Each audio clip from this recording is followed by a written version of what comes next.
And that's when I told John Stamos, hey, get out of my yard for the last time. Only the last time? That actually doesn't surprise me. I watched John Stamos on the Hot Ones episode. He's a very congenial person, but also just a little too friendly. Hi, everybody. Welcome to Dice Stew, brought to you by Once Upon a D20 at patreon.com/Once Upon a D20. All of that was true, by the way. But when last... Yeah, it was so good. But when last we left off, we were tooling around in Hupperduke, doing a little bit of wheeling, dealing, a little bit of combat in the open streets of Hupperduke. But it was not to defeat some big, nasty, crazy monster, but that of a little kind of like goblin-y looking elf fae thing that was stealing a whole bunch of money. You guys are so good at this. To be fair, a whole bunch of money from a whole bunch of fairly well-off people, and it doesn't matter. It's ours. Yeah. And as it went to escape, problems befell it, not the least of which being Slayer, who literally fell on it. Literally. And Slayer currently and overnight and into the morning has a kind of golden green glittery look across most of his front, save a satchel sized patch and a pair of pants sized patch, one and the other on his chest, and otherwise he looks day after Mardi Gras, kind of a little bit.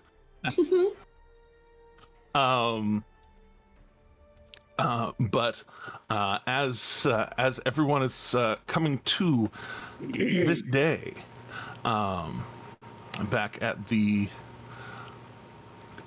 I don't have another word for it right now. It's the Cinnarand House, but it now belongs to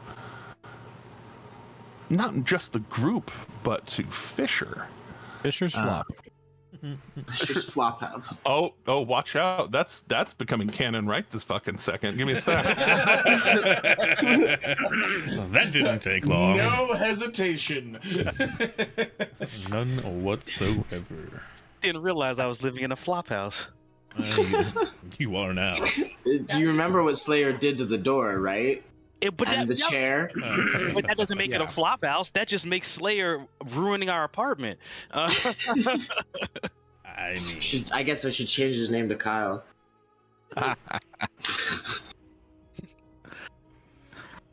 just comes out. You guys can Kyle call me Marin, Kyle. the Slayer. The Kyle. I'm chilling out in the fields. That's what I'm doing. I'm just off on my own, walking along the road. I'm pulling tokens in for. I just found it hilarious that I'm by myself over by a bush.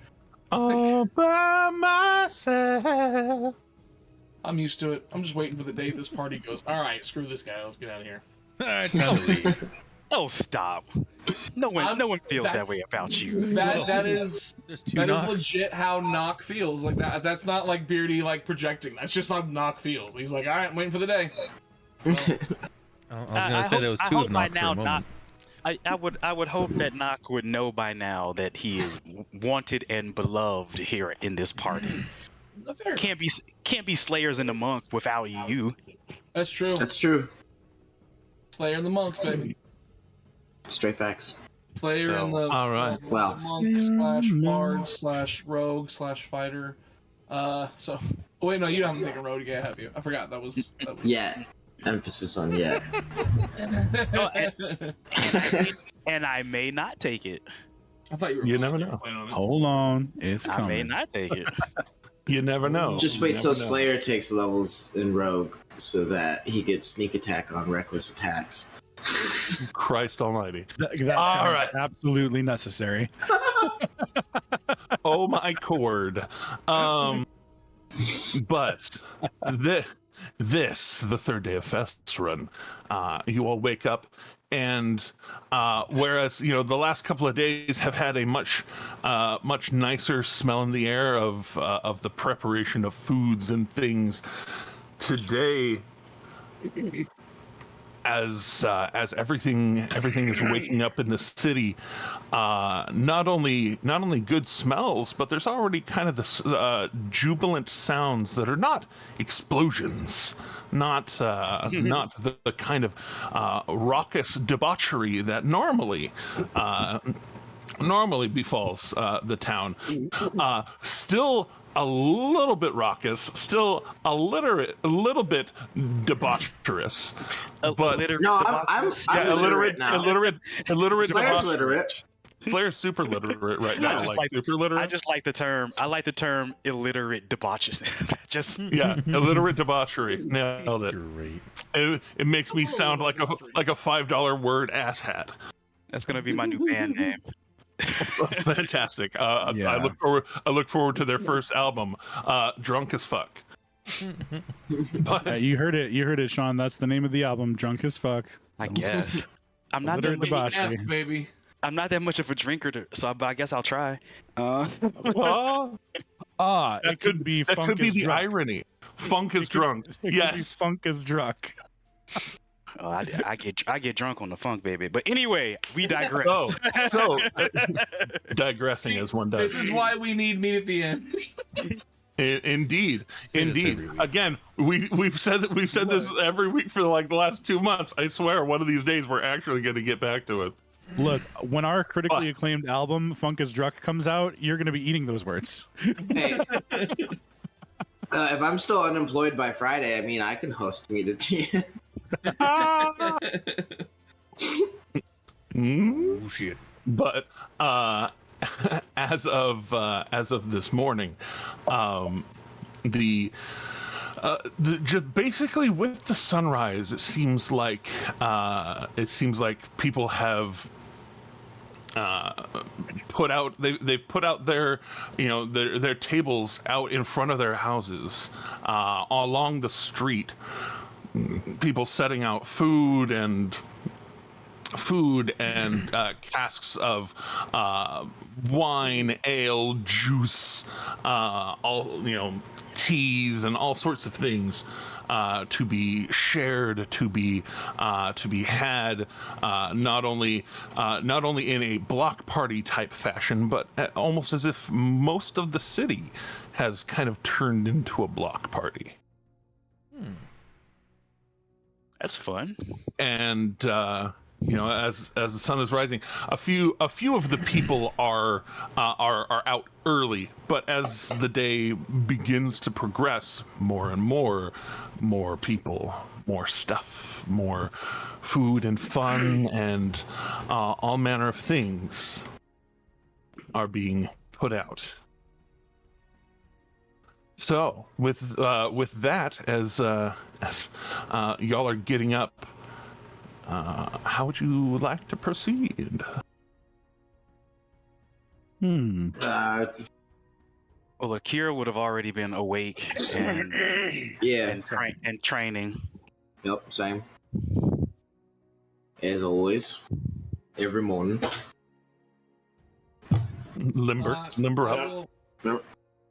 I was gonna say, I will say that for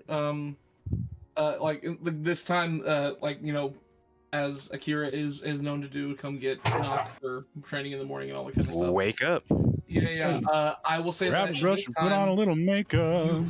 you come to my quarters, wherever that may be at this point, and you notice that I'm actually I'm actually up and ready and walking out the door. Whenever you come to the door, you me like that. You don't have to come slap me awake. Well, look at you turning over a new leaf today. I figured it might be best to get a little on top of my skills. Stay on top of them, I should say. I feel like I'm ready to go. Just get up. I feel up, I'm energized, ready to go. Ah, very well. So we can take things up a few levels in the sparring. Well, yeah, I see that would be very efficient. So be it. Let's go. So I guess we're headed out the train. I need to do a long rest. Until breakfast time. All right. Well, it doesn't take long for breakfast time to come around because, well, seemingly everywhere there is food, fine breads, very salty meats, kind of bangers and mash and beans and toast and all manner of just food about, eggs, and just basically going for a stretch out in the yard and doing your stuff out in the yard. By the time your good solid gym hour is over, like it smells like breakfast all over. Go for a little run around the block, and there it is a cacophony of breakfast around you. I make my way with a lot of purpose back to wherever we were staying, so I can shower and change before I eat. But I definitely double time it back once we're done training, because the smell of the food is making me ravenous. Fisher's flop, as it has been politely coined. We're just passing through. Indeed. Passing through to the flop house. That's all. Like I said, you're working hard to get that stick, and gosh, it's starting to stick. That soup getting thick. Nailed it. But you get your morning routine out of the way, and beginning out in the street, it's almost like at a fair where they have those little groups of parades where like a little parade will like walk through. Mm-hmm. And you see this little group looking like they have like the stakes of a tent that they're walking with. And the tent kind of collapsed above them as they're walking, and then they set up kind of off middle of the street and just expand it out and start setting up a few things. Let me make sure that I have the proper documentation pulled up. We're gonna need the proper permits for you to set up your Mac. Hey, is that Albert licensed? Hey, now. Better be licensed. Is this a Gosha code? I'm not so sure. We're gonna have to dock him for that. Indeed.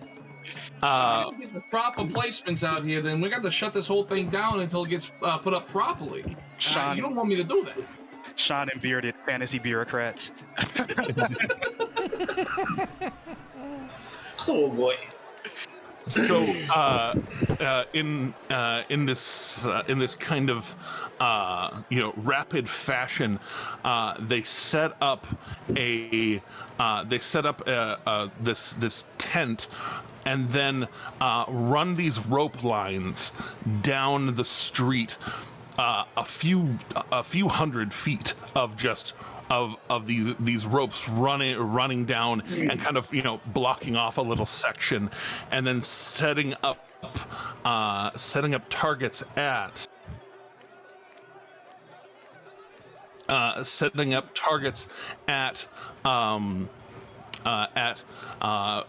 50 feet, 100 feet, and 150 feet. down this way, and they have these bows that look almost Nerf in their construction, where like they're gaudy, way exaggerated in their features. They don't look super wieldy, but they look elaborate. Very like I said, kind of Nerf, kind of cartoonish almost in their dimensions, but the lady kind of running the tent stands up.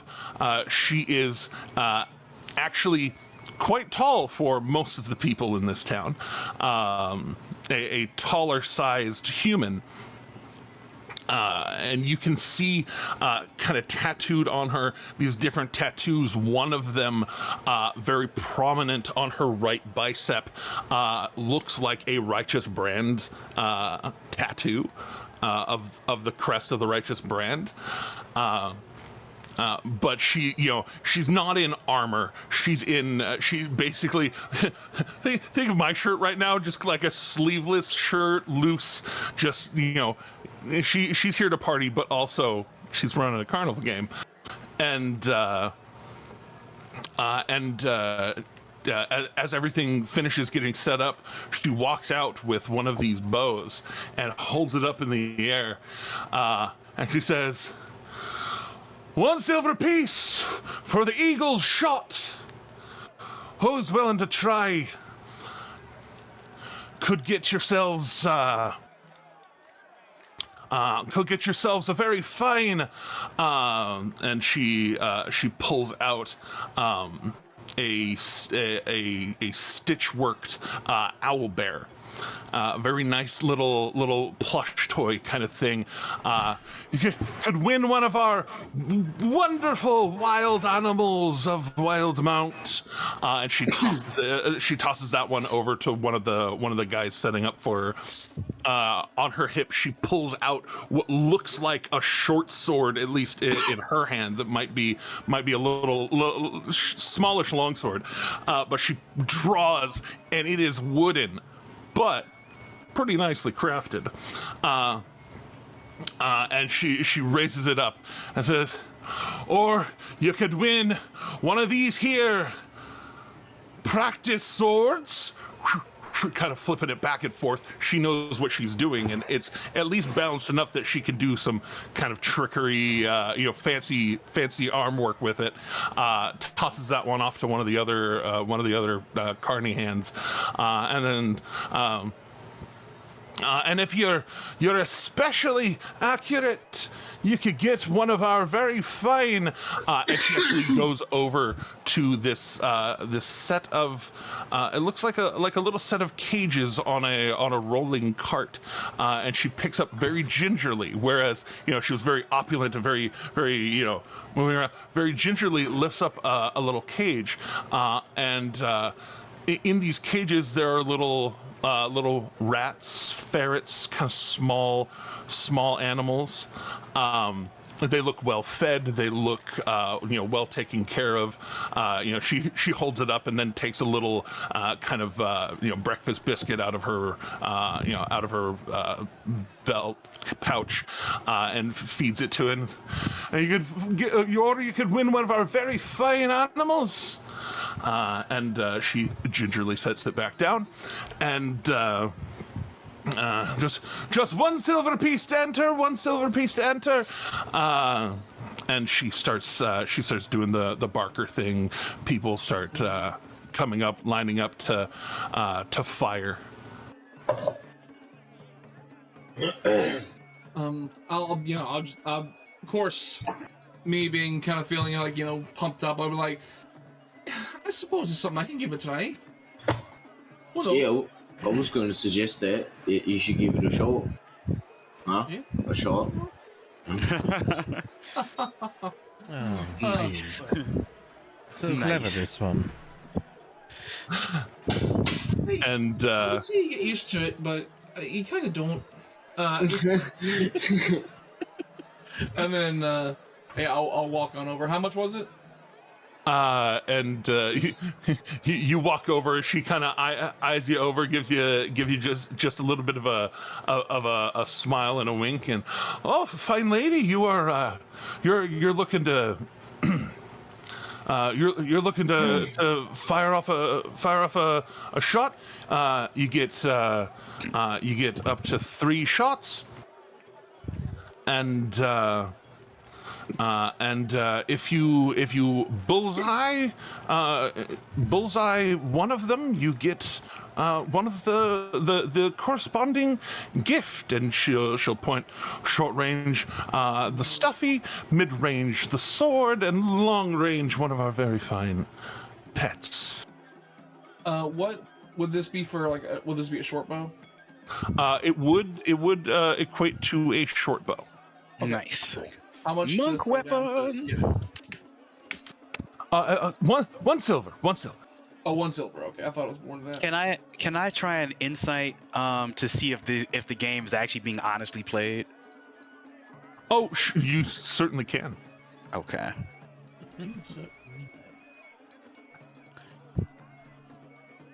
It should be rolling. It's doing something on D&D Beyond, I think. Oh, there we go. I was saying, y'all are actually the Fisher Flop is actually at a very nice intersection, in a neighborhood. So y'all happen to be in a great place for very great place for these things to do. As you're watching, and Nock, you. As you grab the bow and you pick it up, it is a short bow style bow, but the construction of it does give a little bit to be desired, perhaps. And you pull on the string, and it's a little bit loose of a string. But the blunted arrows that they give you are well balanced at very least. Okay.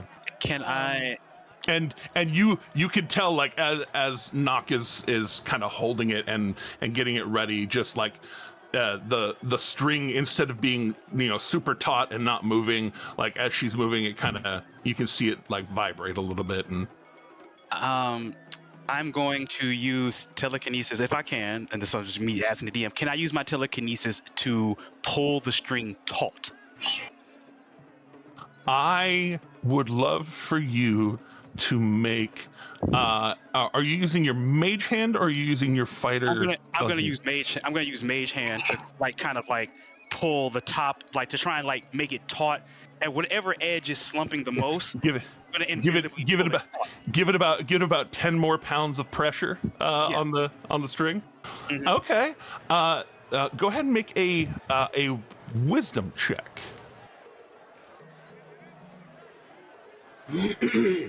Ooh. Hey. Oh yeah, here we go. Yeah, no, festival day, spicy day. Yeah, Nock, as you're holding it and you're starting to get ready for your first shot, you actually feel like the arms of the bow start to stretch just a little bit. Yeah. Okay. And the draw weight tightens up. Like, the draw weight on this might be like 20 pounds. It's very toy almost. Yeah. Okay. Now, is there anything I was thinking about doing, just to kind of add to that? I was thinking about knowing what I know about this weapon and all that kind of stuff. Is there a way I could roll sleight of hand to see if I could somehow give it a tightening without the facilitator noticing? It's not so much a case of basically what Akira's doing is actually stretching the wood of the bow tighter, actually providing more. That would really, other than you'd have to work the construction of the thing. Gotcha. Okay. And that's why I figured there wasn't a thing, but I figured if it was going to be anything, I could sleight of hand it. But that's what I was making sure. So but Akira doing what they're doing, whereas because this thing is so weirdly, I say weirdly, it's poorly constructed.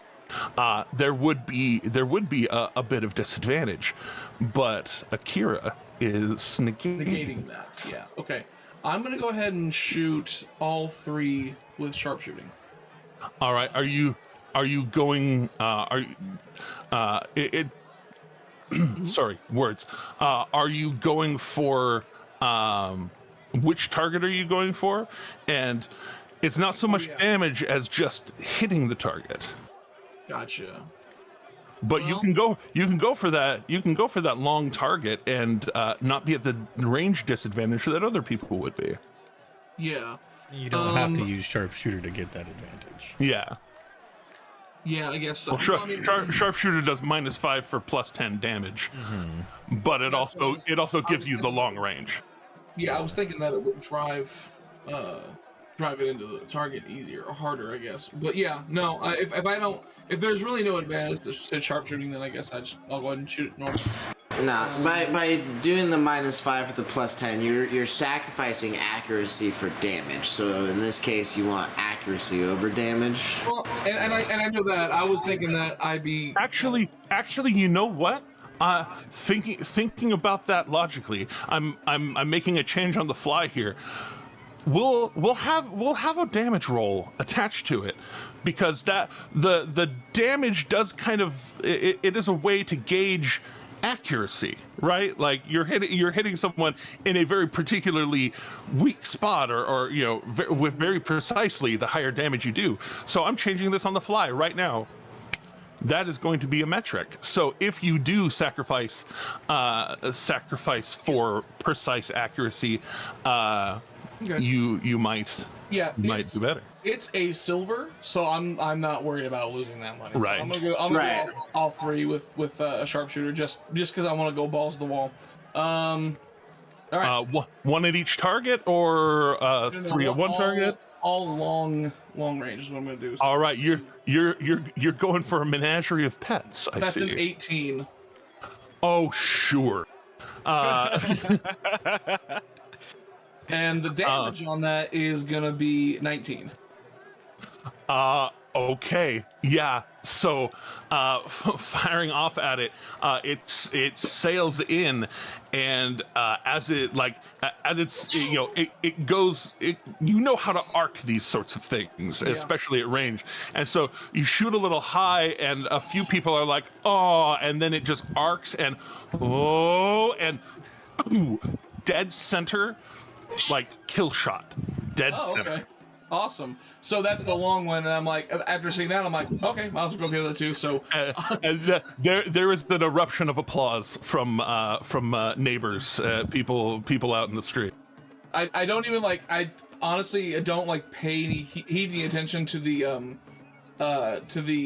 applause, because I'm just like, I hit it, I'm like, okay, time for shot 2, and I keep on going, like there's no, just keep my flow going. So I'm going for the middle target now, middle range. Going for middle range, sharpshooter. That'll be a 15. Hit middle range. A 15 does hit the middle one. Gotcha. And then damage on that is gonna be 16. 16 is still enough to drive in it. It's a little higher on the bullseye, but it is still in the bullseye. Awesome. Okay. And then this will be short range. All right. Sharpshooting. Just make sure we're clear. That's another 15. That one will also hit. Oh, that's okay. There we go. Yep, that is a 15 damage. 15 for 15. I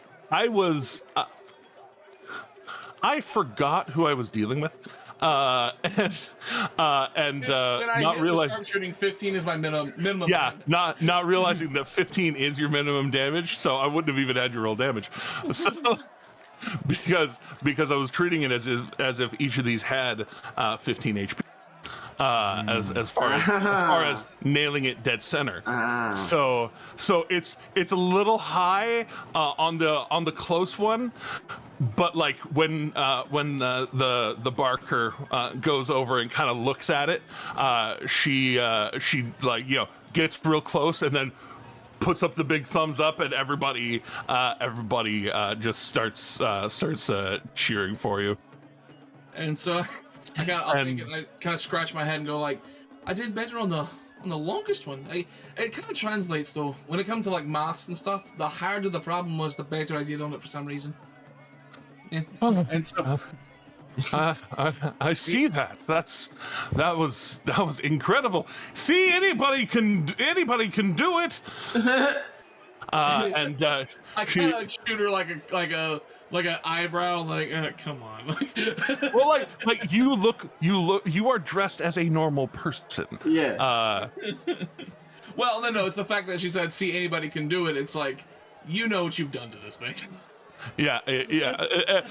She's not inciting exactly why or how or if you know how to do this. It's just see, anybody can win. And as she's continuing to do the Barker thing, one of the shorter gentlemen with her,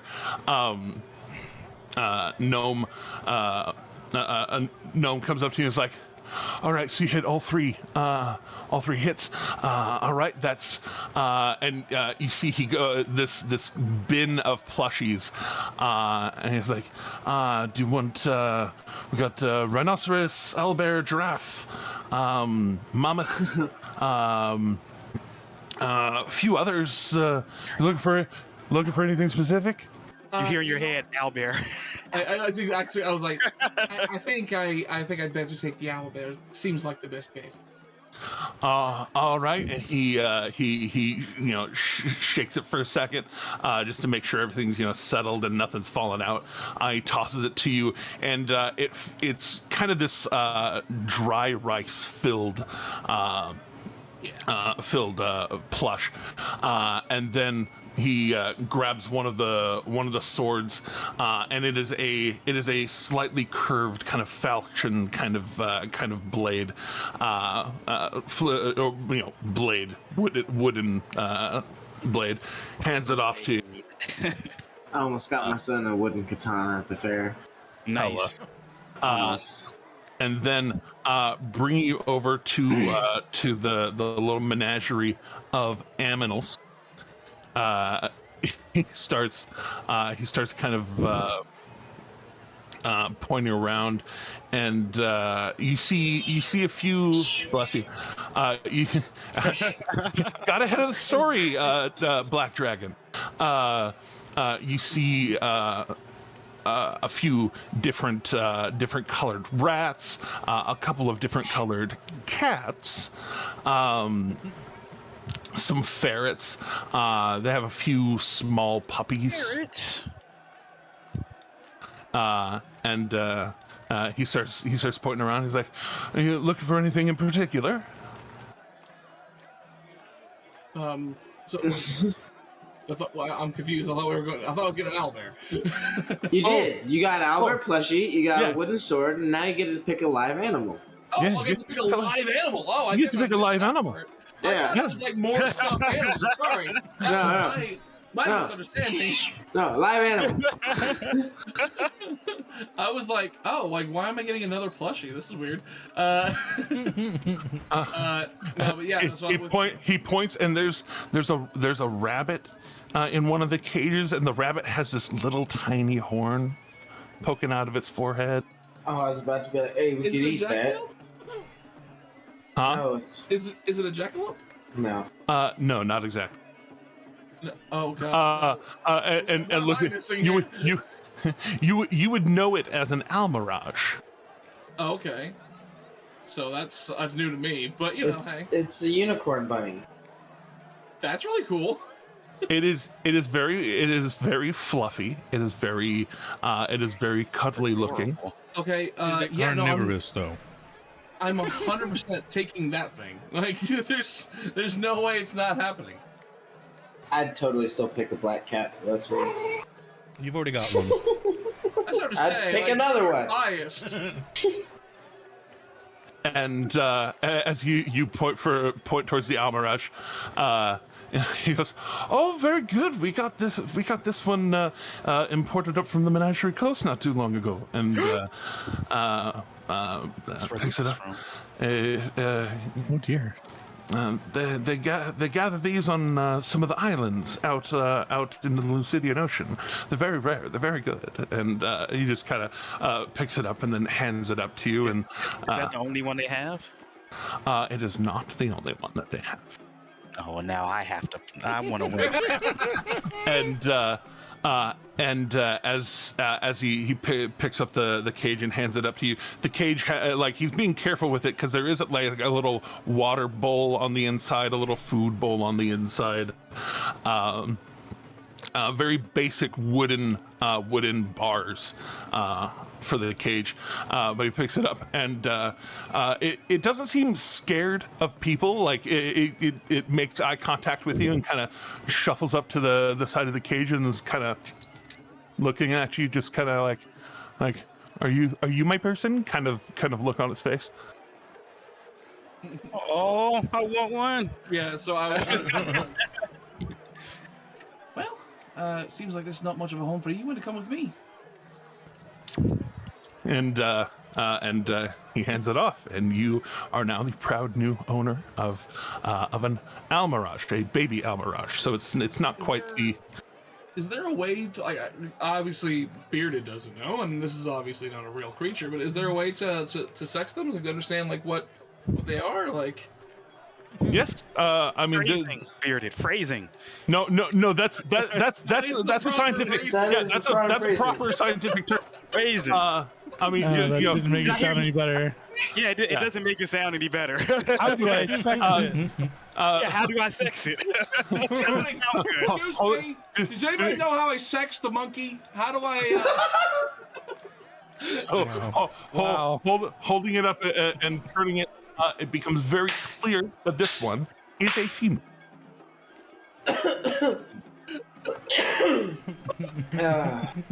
Is Sean, you okay with that?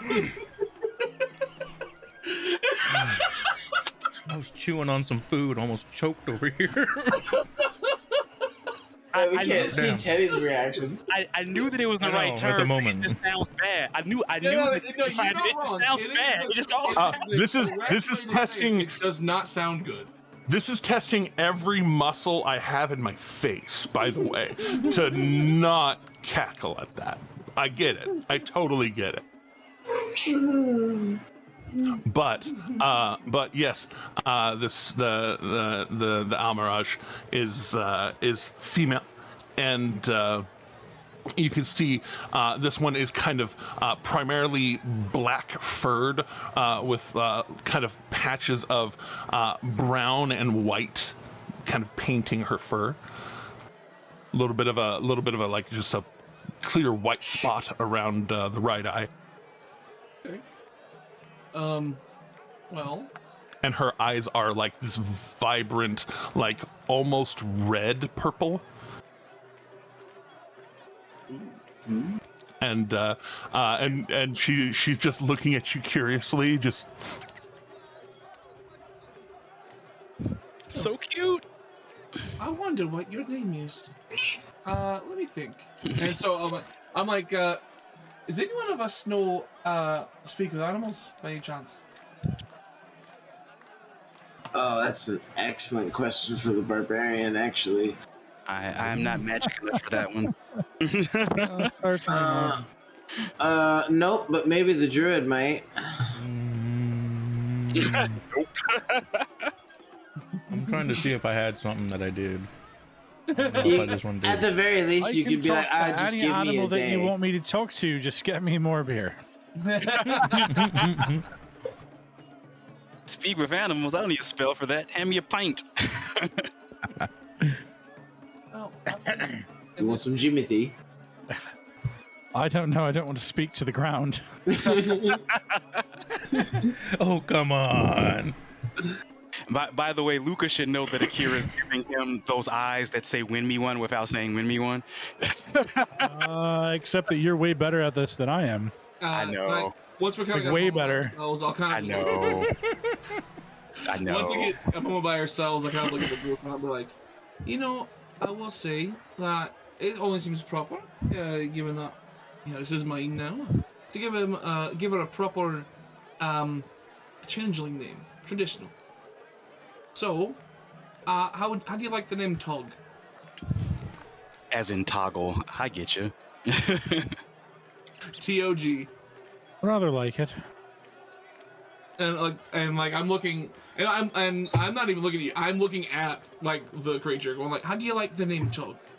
Is that agreeable?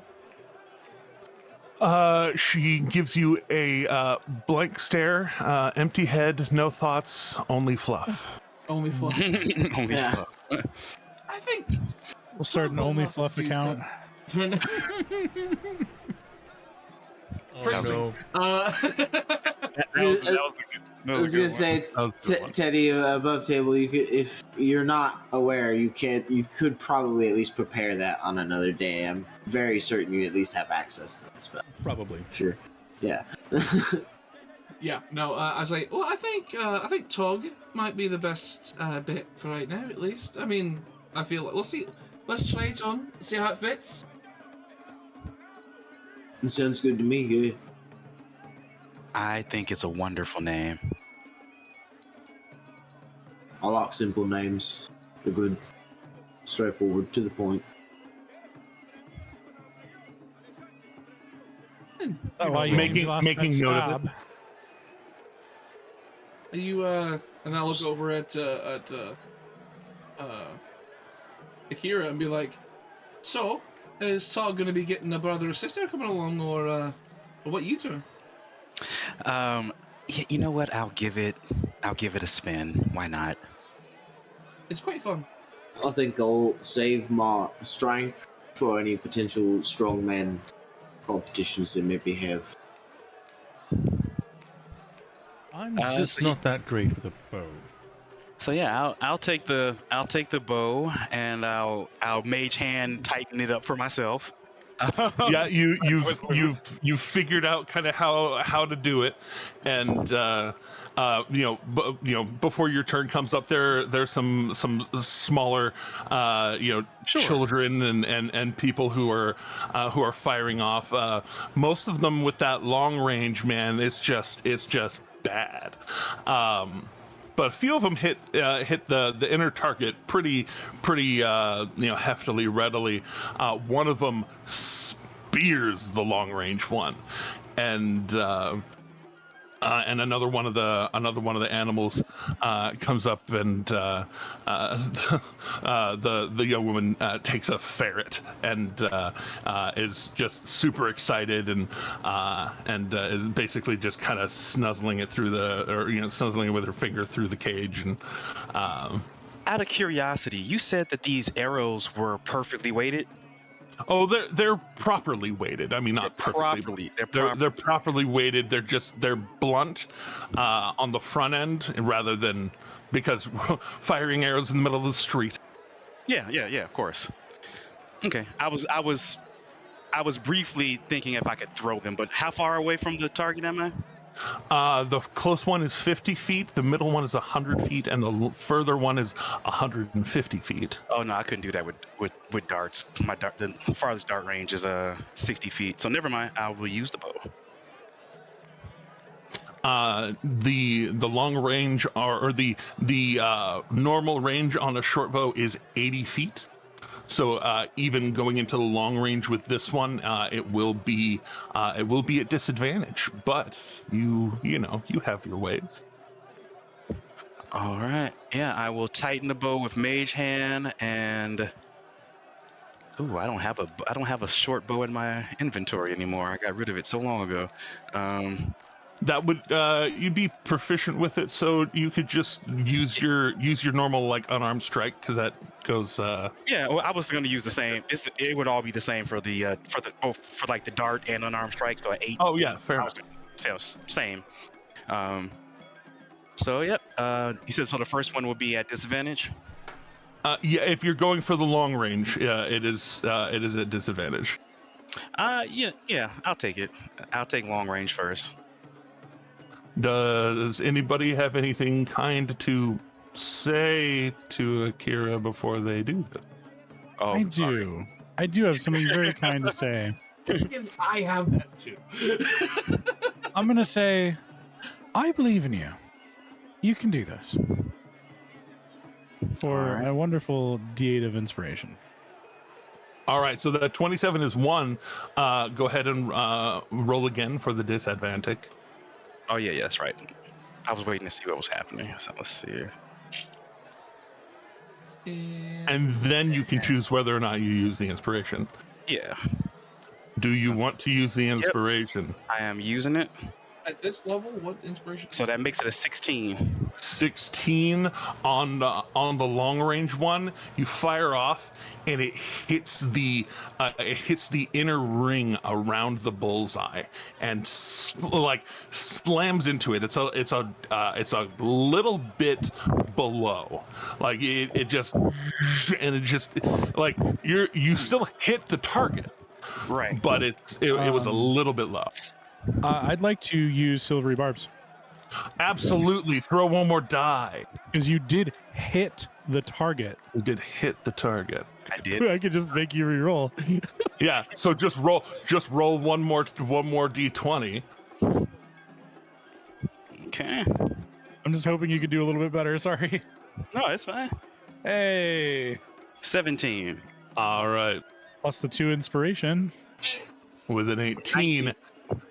Yeah, with a 19, that and it looks like it's about to go a little bit low, and then there's a little bit of a twinkle on the side of your vision, and it basically time just edits a little bit, and it slams it low on the bullseye, still hits. Okay. And Akira, you've got advantage in your next. Nice.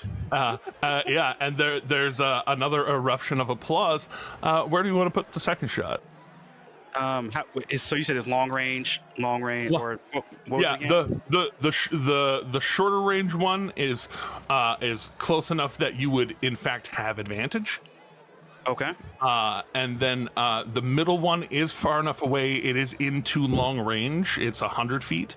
So the advantage would cancel the disadvantage. You just roll straight.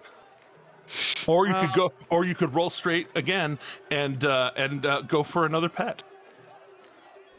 I'm going to do the long range one at normal, just to see where I land. But Going for another I pet. believe in you. yep. Oh. That's a 1. That's a. All right, so you go for that one. You're like, all right, I've got the hi, sweetie.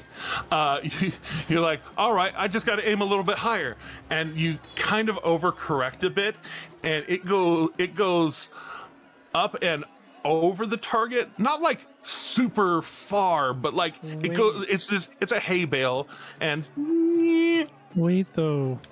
I was giving another inspiration. My inspiration die is a D8. You could round that all the way up to a 17 if you roll an 8. this one is a natural 1. Yeah. So it always misses no matter what. Sorry. Yeah. My bad. I No, forgot it was a natural one. you're okay. You're okay. No worries. No worries. Yeah, that was a nat 1. So Okay. That's okay. But you do have a third shot. I do, and I'm gonna take it.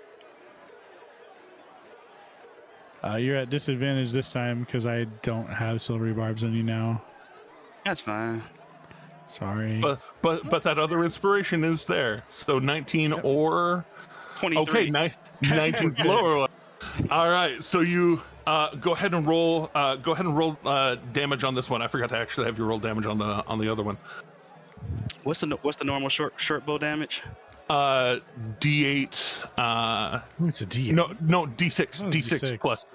Yeah, D6 plus. I got excited. I was like, oh man, shortbow rocks. Yep. No, longbow is D8. That's gonna be a 10. All right, so yeah, no, it slams into it. You just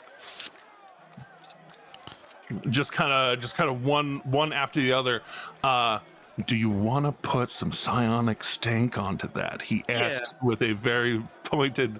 I was unsure how obvious that would go down, so I was being conservative. But yeah, I'll put some psionic stink on it. So it'd be a D6 plus 2. Here's the D6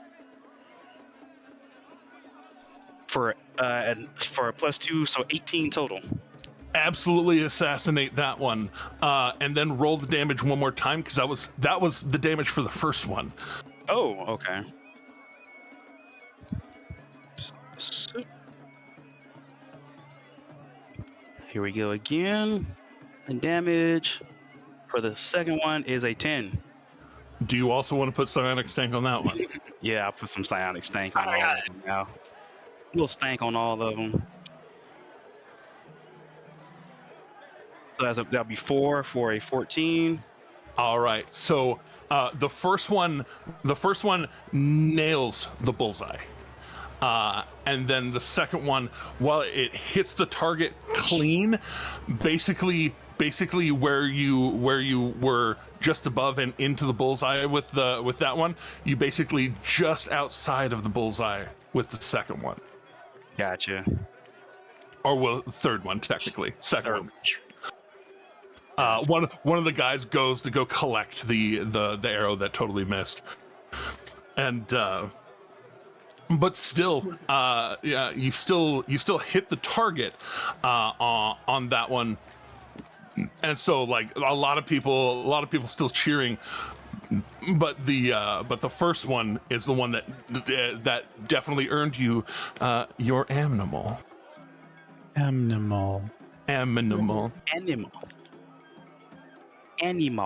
So I kind of made up the coloration of the other Almirage. What color Almirage are you looking to get for yourself? I'm probably pink and black, if there is one. It's a little more just kind of it's lightish red. No, it has little bits of little flecks of red that are kind of camouflaged by the white, and so it gives that little pinkish hue. Unless you've already got a word for lightish red. It's pink. It's called pink. I'm so proud of you right now. That's a deep cut. That's a deep cut. I remember the deep magics. I was Double O Donut. I was Double O Donut. Okay, don't even. We all just wanted to swear like church.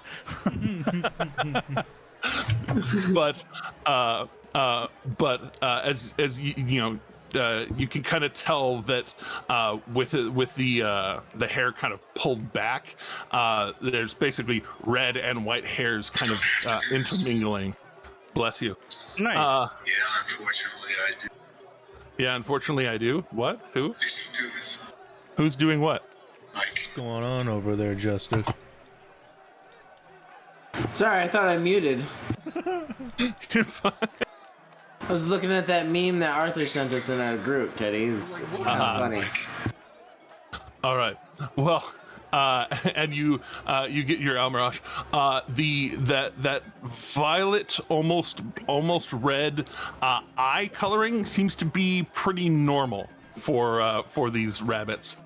But yes, so this young Almirage, only about a 3 to 4 inch horn on the front of it. I say only. That's a small spear.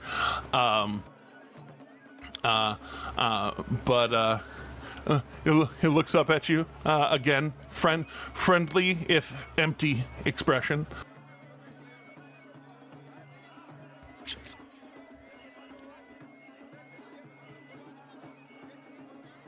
So as Sean, far I as think you're these muted. go, oh, I'm trying to think of a name. I'm going to kind of look at it and stare in its eyes, and look over at Saoirse's, and then look back at mine. I'm gonna call you. Sliver. I'm gonna call it Sliver. Silver. Sliver. Mm-hmm. Yep. Now, whenever Saoirse's, got her pet, she, what are you rolling for? Oh, that rolled out loud. I meant for that GM roll. Oh, that's great. What could ever go wrong with that? Just I had to flip a flip, coin. guys. It's just a coin flip. Now, I'm gonna take my The pink one. The pink one too is a female. Oh, I see. I didn't even check for gender. I did not do Yeah. that thing. Yeah. You didn't try to sex it? I did not. You didn't try to sex the unicorn bunny? No. It was. It's not gendering. It's sexing. It is a difference. There's It a is. difference. I just didn't think about it. I am saying to the world beyond in the fourth wall land. Yeah. Who's that? What? Not lecturing you. I'm Fourth wall, talking are to you just them. talking about? I don't know. The ceiling. So I will take my my little what are they called? They're little. What's the name? Almirage. Almirage. Mirage. You can call them unibunnies. Like it's fine. Or a bunnicorn? A bunnicorn. I like That's bunnicorn. I've never seen or heard of this thing before, so it's actually very interesting. Oh. But Yes, feel free to look up the stat block. They don't stay young for long. You can actually, very particularly in your extras, you can add pet Almiraj. How do you spell Almiraj? Almiraj. Well, No, I was almost there. with my yeah, I'm gonna totally add that, and then let me see. Anyway, so I will I will take my little pet and I will place her on my shoulder. Like, does she seem to like feel comfortable up there? Like, how does she behave when I put her up there? Yeah, as you open the cage, there's a moment where like the cage door is open, and so like she kind of like freezes for a second, and then you pull her out, and pull her close to you, and she starts kind of sniffing you and snuzzling you a little bit, and then you put her up on your shoulder, and she just kind of looks around for a second, and then just kind of like gets that wide stance and gets low center of gravity, kind of trying to make sure to attach to your shoulder. Unless you move too terribly fast, she's not going to try and burrow claws into you. I'll look over at her and be like, well, Pog, we're gonna have to do a lot of training because, quite frankly, there's no telling when I'll have to just move at a moment's notice. But for now, you should be safe. Empty eyes, no thoughts, only fluff. Only Fluff. Yep. Those will make good stew later. I look over at No. Slayer and say, there are very few people in this world that I actually fear. Slayer, you are actually one of them. Like, you have very much turned me into like a pile of mush. However, that being said, I will kill you and your entire lineage if you touch. That's fair. Not an entire lineage, damn. That's deep. Damn. I take it that Almiraj is quite important to you. That's dedication. Do Lineage. you even That's know? dedication. Do you even know what the thing eats? Do we know what they eat? Yeah. No, I have not quite figured that out yet. Why is that? Biscuits, of course. I mean, I don't either, but I mean, if you're gonna keep it, you might want to know that. I there was like some bigger point here. I thought you were trying to say like some moral dilemma, like it eats smaller creatures, and I'm like, oh. No, I just mean if you want to keep it, it's an important tidbit to know. Like, you should know what it eats. Yeah, well, that being said, I will very much start looking into that. Thank you Yeah. very much, actually. Well, Yeah. looking in the little food bowl thing on the inside, there are bits of leaves. Yeah, no worries. Bits of leaves, like some of them like just like random plants, some of them like cabbage leaves. There seem to be some carrots and some like potato, kind of like half chewed in the like small potatoes. Nailed it. In there, kind of half chewed. I'll grab the food bowl from the cage that she was in. I'll take it and I'll kind of and I'm assuming this is it. And then let little Tog, nibble on all that. I'm like, seems mystery solved. So, I feel Convenient. like She gets a mouthful of leaf and just no thoughts. only No leaf. thoughts, only leaf. Akira has not looked up from the cage since acquiring. If you're looking at her, she looks at you. I'm staring in her eyes, and she's staring at mine. And I have not. The world has ceased to exist. This is life now. And they called it puppy love. After about 30 minutes of people enjoying the eagle shot game, they basically put one of the gnomes at the back of the line that's formed to basically be the line is closed kind of guy, and then they finish running the people through that have lined up, and eventually, very shortly thereafter, begin to pull everything back to this hand cart that they were all rolling along, the Barker lady included, and they all basically as quickly as they set up, they tear down, put it up, and kind of start moving on. They look like they're headed onward, maybe not to Up Hup, but further, deeper into town. So during all of this festivity and whatnot, Valineth would have loved to have been keeping his eyes peeled for any kind of thieving happening or something. A little wary from the day before. Absolutely. Go ahead and perceive thyself. Perceive thyself. 24. You are keeping a good eye out, whereas in the gathering of fairly rich, well-off people that was at the Omni Smelter, most of the people, especially in this part of town, this is the slightly rundown part of town, the older part of town. Is this north side, and these are not people of as many means as the rest of your party by a long shot, at least on this block, but along this street over here. Yes, people so poor you can give away responsibility as a prize. I mean, I hope to never be that poor. Kira just did it.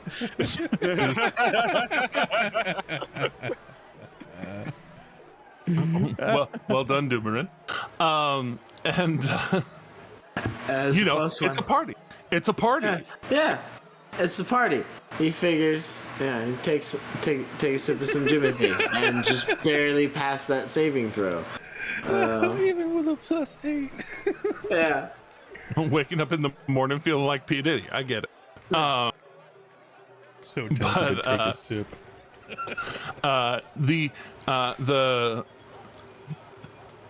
You get this feeling that the parade, the route of carnival games is, the route is coming from over down this street. They're not setting up on that corner, but they're coming from over there and then coming around the corner. And this is a major stop on their route because the next game that comes up are a series of very buff looking people. Whereas that righteous brand soldier that was acting as the barker before was the one particularly strong looking one among this group. They're kind of decked out in these kind of long flowing streamy kind of almost silky kind of adornments, still kind of like sleeveless except for a cuff around the wrist, and then it's almost like the rest of the sleeve was cut away up to the shoulder and kind of twirling around, both showing showing off the flowiness of the garb, but also showing off guns and male, female, other, all of them kind of doing this almost synchronized dance as each of them is bearing a small a smallish table. And I say smallish in width, but the legs kind of have they have a kind of extendo leg to them, where this little little knob will you loosen it and it'll drop an inner leg further down or up. None of them are as large as Slayer, and so as each of them is kind of setting down their tables and kind of having them adjusted to their own heights. The tallest among them is still only for someone about 6'2". But as they're setting them down, you see, each of them kind of split off to this table or that, and fill their cups. Offered drink of some sort, kind of fill their cups, have a sip, and again almost synchronized, kind of down the line, and go to stand and just kind of lean, and you can tell this one isn't quite as formal as the eagle shot with the barker. People just kind of start walking up, and most of them have at least a copper or three that they're putting down on the table, and the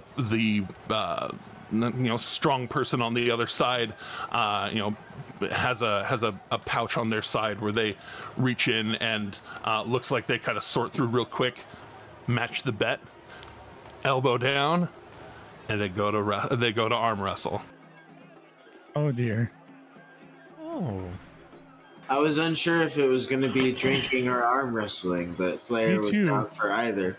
If it was going to be drinking, I was even contemplating hopping in on that, because I've actually got good concept. Oh, he said it's a frequent stop. I mean, maybe if we wait long enough, something will come around. I was going to suggest we should wander in, but since it seems to be coming to us, no, I'll just hang out. The action is finding us. Yeah. Right. I mean, hell, we're right next to home, essentially, and all that good shit too. So. Yeah. If you pass out, we could take you and toss you in your room. Right. Yeah. All of you together, because it will take all of you together. Pretty smart people in here. I mean, I'm not putting my rabbit. I'm not putting my rabbit down. And if anything, like I can easily do like an enhanced ability on somebody and help double their carry weight. True. We can make it happen. We can make it happen. Yeah. But anyway, oh gosh, somebody else could do that to you. Somebody else could do that to you. Yeah, but that's also true. You could telekinetically yeet him 30 feet. Yeah. Like 30 feet at a time. Fine. Oh man. How hilarious would that be? Oh man. To see like a drunk and just on the ground, like freaking Slayer, but just being pancaked to his room, just like flop, flop, flop, like just down the street. No, I would totally Weekend at Bernie's it the complete way there. Like would I be using my telekinesis? Yes, but very slowly as I walk with my arm around him and put sunglasses on his face. There you go. That's good. No, but I was gonna say, in these guys' defense, the only reason Slayer is as big as he is right now is magic. So, at least strength-wise. But are you getting ready to go and participate? I'm getting ready to go and participate. Yeah. So before you go walk off and do that, knowing that you're going to go and do that, gonna cast enhance ability on you and give you that bull's strength. Jazzy. Excellent. Good call. And that does still give advantage on strength checks as well, right? Or is it just doubling carry? Okay. Oh man. So Yeah, the target has advantage on strength checks, and his or her carry capacity doubles. Man, it lasts for up to an hour. Yep. and if I Concentration for did me. that, is that on Or is top of Channel Concentration Divinity? Brings my total to like 6,000 pounds. Oh, So you got gonna- this. you're You gonna got this snap all someone- day. You're gonna snap someone's arm out. No, I would never.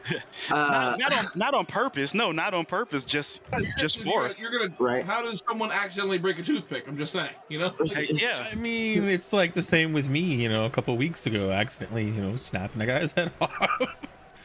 I was just trying to put it back into place. That went horribly wrong.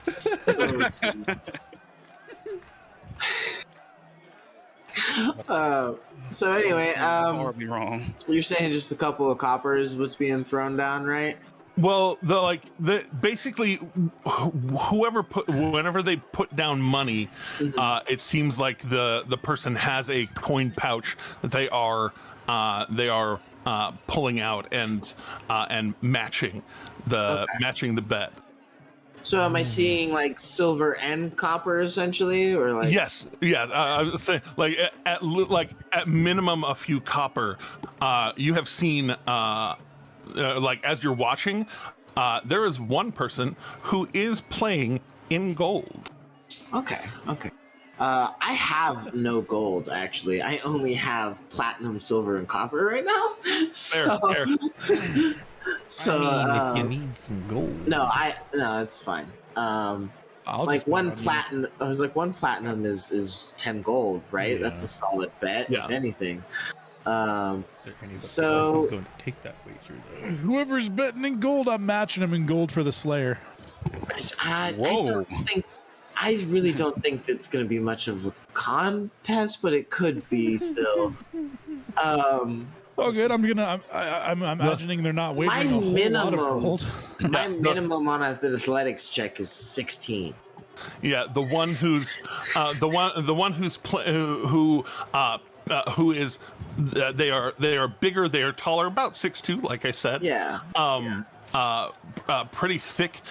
They have deep red skin, and where other people have like tattoos that are different colors on them, the line work seems to become an orange. Their hair, kind of this fiery, flaming cascade of color off of their head. A fire genasi, you would perhaps classify them as. Right. Fancy. A very tight faced, almost 1980s Dolph Lundgren kind of tight, angular face. Drago! And seeing you walk up, there's that little bit of a stoic face and that kind of eyebrow up. Anybody with a base inside of 10 would kind of be able to tell. There is a twinge of fear in that confident man's face. Yeah, I see it instantly. Yeah, past Same. 15 for me, so I'm just like.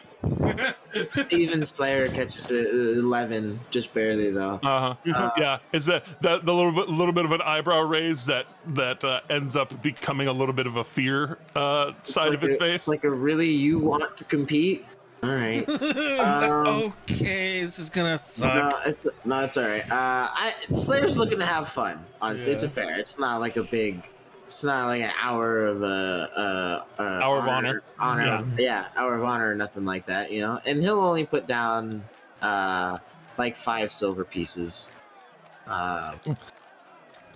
You put down 5 silver pieces, and you kind of see that like relief go over his face. Like, Yeah. oh, this guy's not trying to like take all of my money. Okay, Yeah. cool. And he kind of a little more happily pulls out 5 silver and puts it down. And Not as afraid anymore. Right. it's that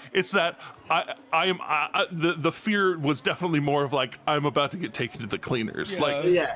win lose, he's not not too proud to lose, Yeah. but he's worried about being stolen from. Yeah, just flat broke, essentially, robbed.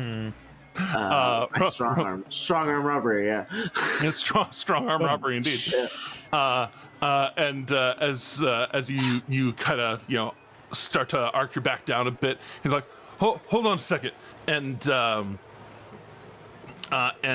he kind of leans down, starts extending the legs up as high as they'll go,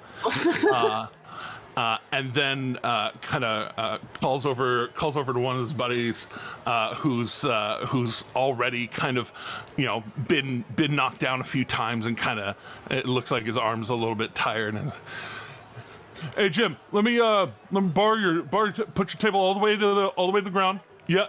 And he kind of brings it over and actually like steps up on this this table that is it collapses down short enough for like gnome v gnome, and so it's only like 2 feet tall, and so he takes takes a step up onto it, and it's still a little bit like the table's still a little bit short for you, and him standing on the other kind of shortened stool of a table does have to bend down a little bit too, but it's a little bit less uncomfortable. Yeah. Fair enough. I appreciate that. He's like, all right, and he kind of starts doing a little bit of a stretch, and he kind of puts his hand on his chest, and you see him kind of whisper what may have been a little bit of a prayer. Also, you see a kind of like channeling of it seems like a channeling of energy as he pulls his hand away, this little totem around his neck that he like it leaves this kind of hand imprint on his chest, and then kind of a little bit of energy flowing down his arms, and he's all right, here we go, and elbow down, And Slay will grab it, put his elbow down, clasp hands. All right. Roll. Yeah, rollies. Let's All go. right. Athletics. Time to roll. Oh. Slow. If Ro was here, he'd be throwing a fit.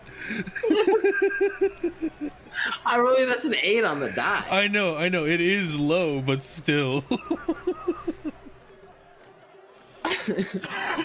All right, so you slam down, both of you slamming down.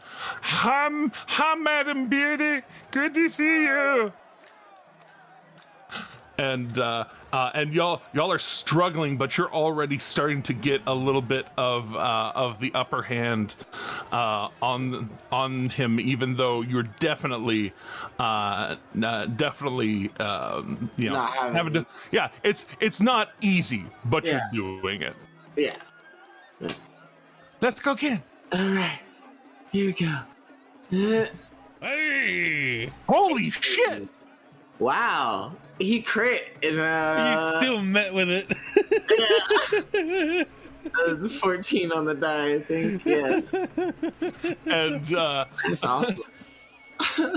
So you get him down about a third of the way, and like all of a sudden he's like holding strong, and you can feel your hand getting warm, not burning, but it is definitely increasing in temperature as he's like,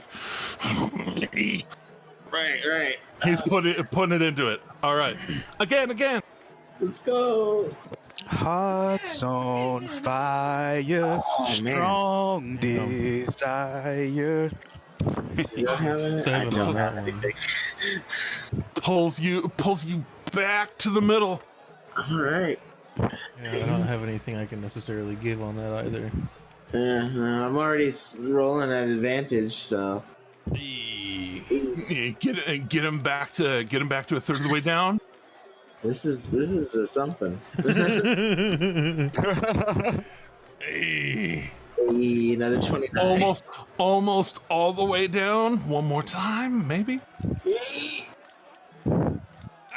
And like you slam it down so hard. A 33 versus an 18. Yeah. You slam it down so hard that the two legs on that side of the table just like they, and like the whole table goes a little helter skelter for a second, and just and it goes to tilt over, and he like and like kind of hops down, catches it before it like knocks into the next table. Right. And the silver pieces kind of go falling to the ground. Jim, the guy that got called over, starts kind of like picking up the silver very carefully, very quickly and carefully, and very openly, and kind of starts to hold him up, and the fire genasi kind of looks towards you and is just like, "You want me to exchange that for a gold?" And like you could tell, there's this moment where he like pops his wrist back into place. Yeah. I'm like, yeah, actually, if you don't mind, I don't have any gold on me right now. I'd appreciate that. Oh, fair, and takes the 10 silver back into his purse, pulls out a gold and flicks it up to you. It's like, fucking good game, man. Yeah, it was. You put up quite the valiant effort there. It was quite difficult. I haven't had a arm wrestle like that since. I actually don't remember. Was it here? It was here, wasn't it? I think it was here. Yeah.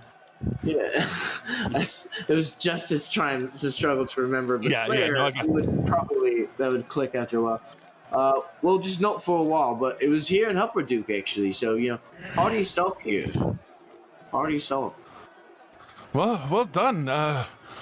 What's your name? I'm Gillian. What was that? I'm Gillian. Gillian. Yeah. Well, most folks just call me the Slayer, but my name is Doomerin. Doomerin. Good to meet you, sir. And it's a strong grip, but yeah, comparatively. Right. And I don't know if he actually needs it, but like, since I noticed him popping his wrist back in the socket, I'll just like toss him a point of healing from lay on hands when we clasp arms again there, just to like ease any pain that might be there. You have that little charge of electricity into his hand, and he kind of like flinches for a second because he's not ready for it. But then like you've got his hand in your hand. I'm not gonna offend you by having you roll, and then it's that second of like, oh, nice, and then kind of goes for the fist bump. Yeah, of course. And as you fist bump, you feel a little jolt of energy back, though it's not healing, but you feel somewhat what one would call inspired. Oh, okay, nice. Oh yeah. And that's DM inspire or? Oh no, that is in fact a D10. Okay, D10. All right. That's why I was like, which one is that? Would be good to discern.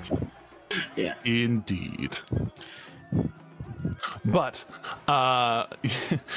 unless anybody else wants to compete in a contest of strength. Temptation is there. Is there a contest of cute for the bunnies? Not here, not at this corner right now. Right. I was just remembering that I was looking up at the little wiki on those things a minute ago. That those things' horns can get up to a foot long. Mm-hmm. These ones are only about 4 inches babies. long. Those are Yeah, babies. I know, I heard that, but still, like that means that those things get like the size of a large Yeah. house dog. Yeah, great. That's awesome. Akira. Yeah, Well, they become small creatures. No, it is a disproportionate horn. Gotcha. Okay. Yeah. No, they become like large house Well, cats. aren't mastiffs still small? No, mastiffs are medium, Oh, if I remember correctly. I'm pretty sure. that would track because I think gnomes who are small can Yeah, ride gnomes- mastiffs who are No, or medium. Yeah. But as right around the point that oh, there it goes. Reset. Stop. I didn't want to zoom, you piece of Okay. Now So I know what I need in Tuesdays. almost like it is an end marker for this game and for them to perhaps soldier on. Last of wrestles are being had, and a very kindly old man, dwarvish in size, looks like his beard is shaped very particularly into a like long and narrow point, braided into this this tight braid that just goes down, not big and fluffy, very streamlined, refined. But on the bottom of it, there is it's odd because you wouldn't think that someone would braid a whisk into a beard, but it's almost like a sign of who this person is, as they come walking down the way,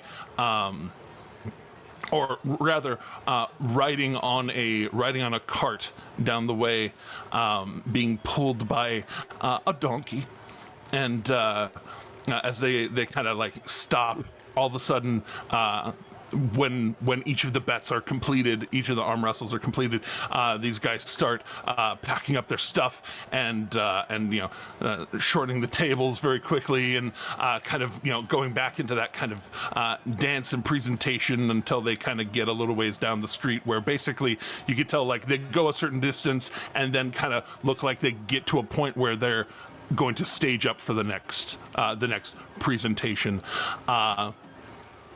And as this guy stops, you actually hear it's almost like most of the children in this area are super aware of what this gentleman has. And on the side of the cart, there is this lovely calligraphied Benton's Bakery. Calligraphied onto the side in common, and then I don't think any of you speak or read Gnomish, but kind of this other script underneath it, and Dwarven runes above it, all saying the same thing.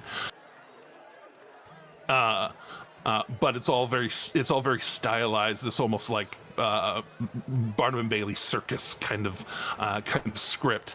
And as he stops the cart, he he kind of drops the side of this cart, and it's this covered. It's not it's not covered in a wagon way, but just covered over the top like a tarp.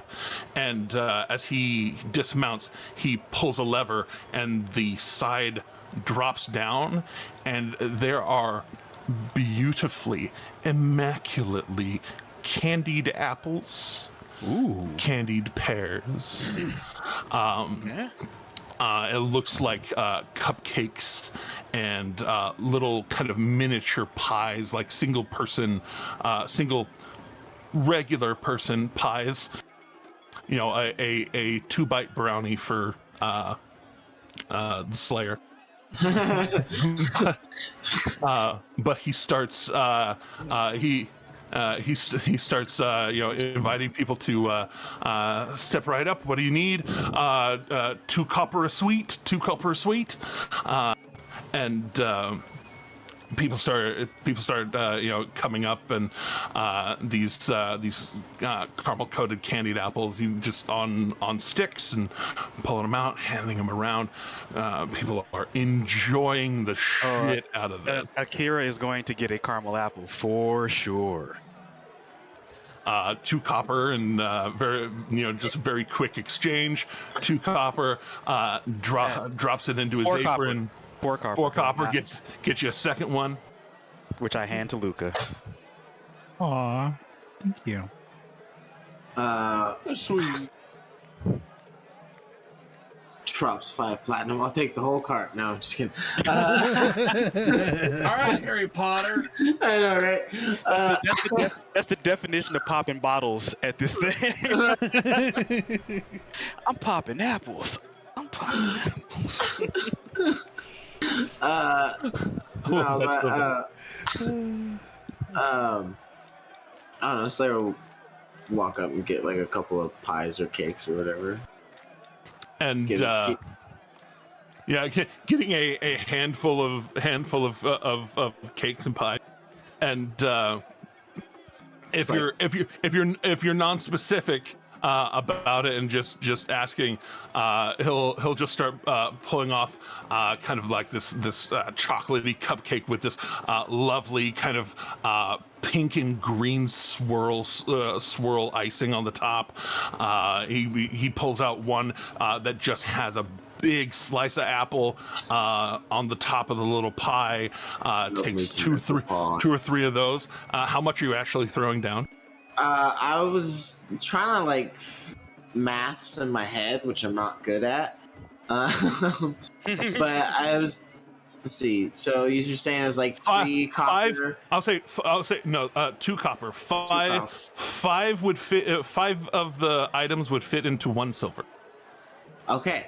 So then I was gonna do like 3 silver. So that'd be like 15 pies. Oh yeah. I'm a big guy, and I actually put down 3 silver like a kid, So here, take a whole pot, kid. Oh god, Face! Wow, you're strong, and takes it very, very happily. Yeah. Mommy, the strong man gave me a cake, and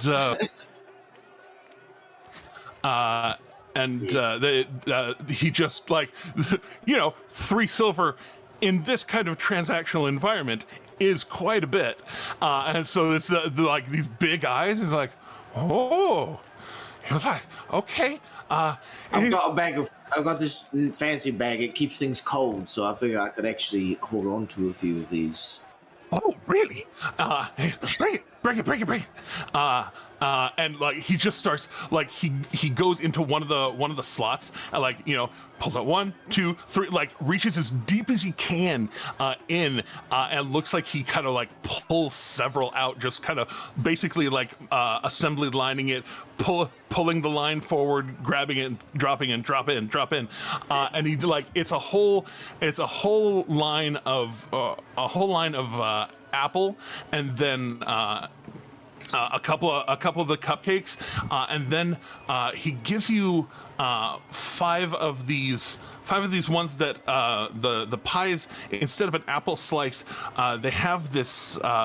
It's like half of berry, like a big berry, it's like single berry on it. It looks almost like a grape, but if a grape was like 4 times bigger.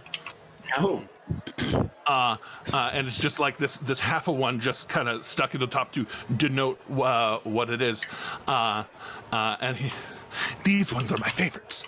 And he gives you 5 of those. Enjoy, thank you, sir. And kind of goes back. You can tell he's kind of jittery. His teeth are a little bit too perfect. Like maybe they're definitely fake. Maybe. Right. He does Makes make sweets sense. for a living. Yeah. But Yeah, he has veneers, wooden veneers. High quality paint, enamel. high quality ivory, just not his own ivory. Right. So after everybody, like, if everybody in the party is done getting like their goods and whatnot from this baker, has everybody gotten what they wanted? Mm-hmm.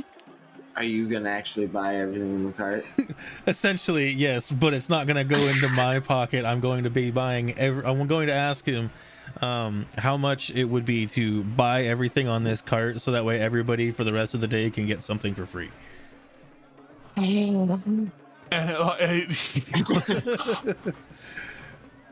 And like there's a few people that he has left to hand out. He's like, wait, hold your money, hold, wait, and then he looks like he stares off into it, like through you, past you. Hold on. and is actually like doing some hard maths.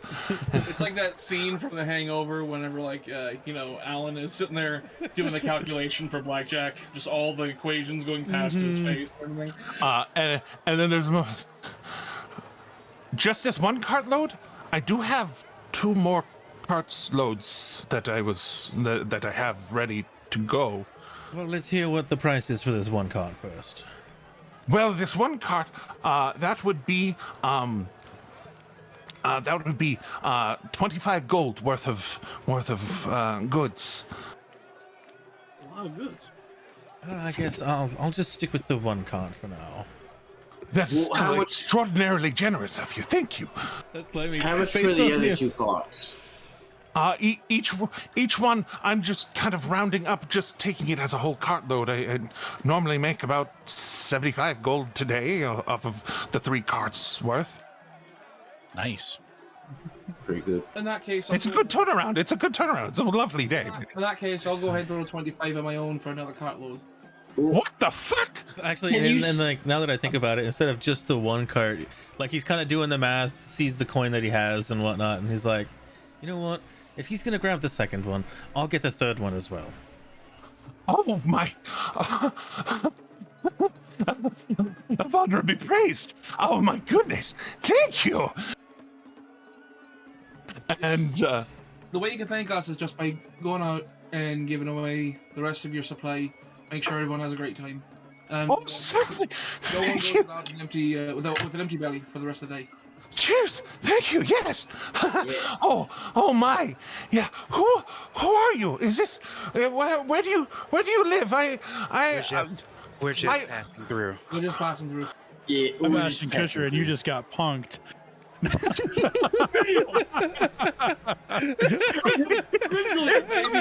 Inspiration.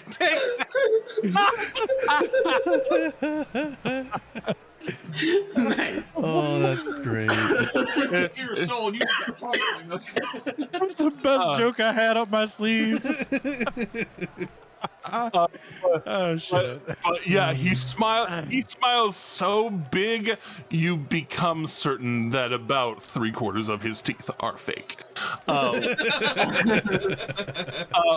just because the ones that are fake are perfect, immaculate. The ones that are not are a little rusty, shall we say? Rusty. That's okay. I think it's great.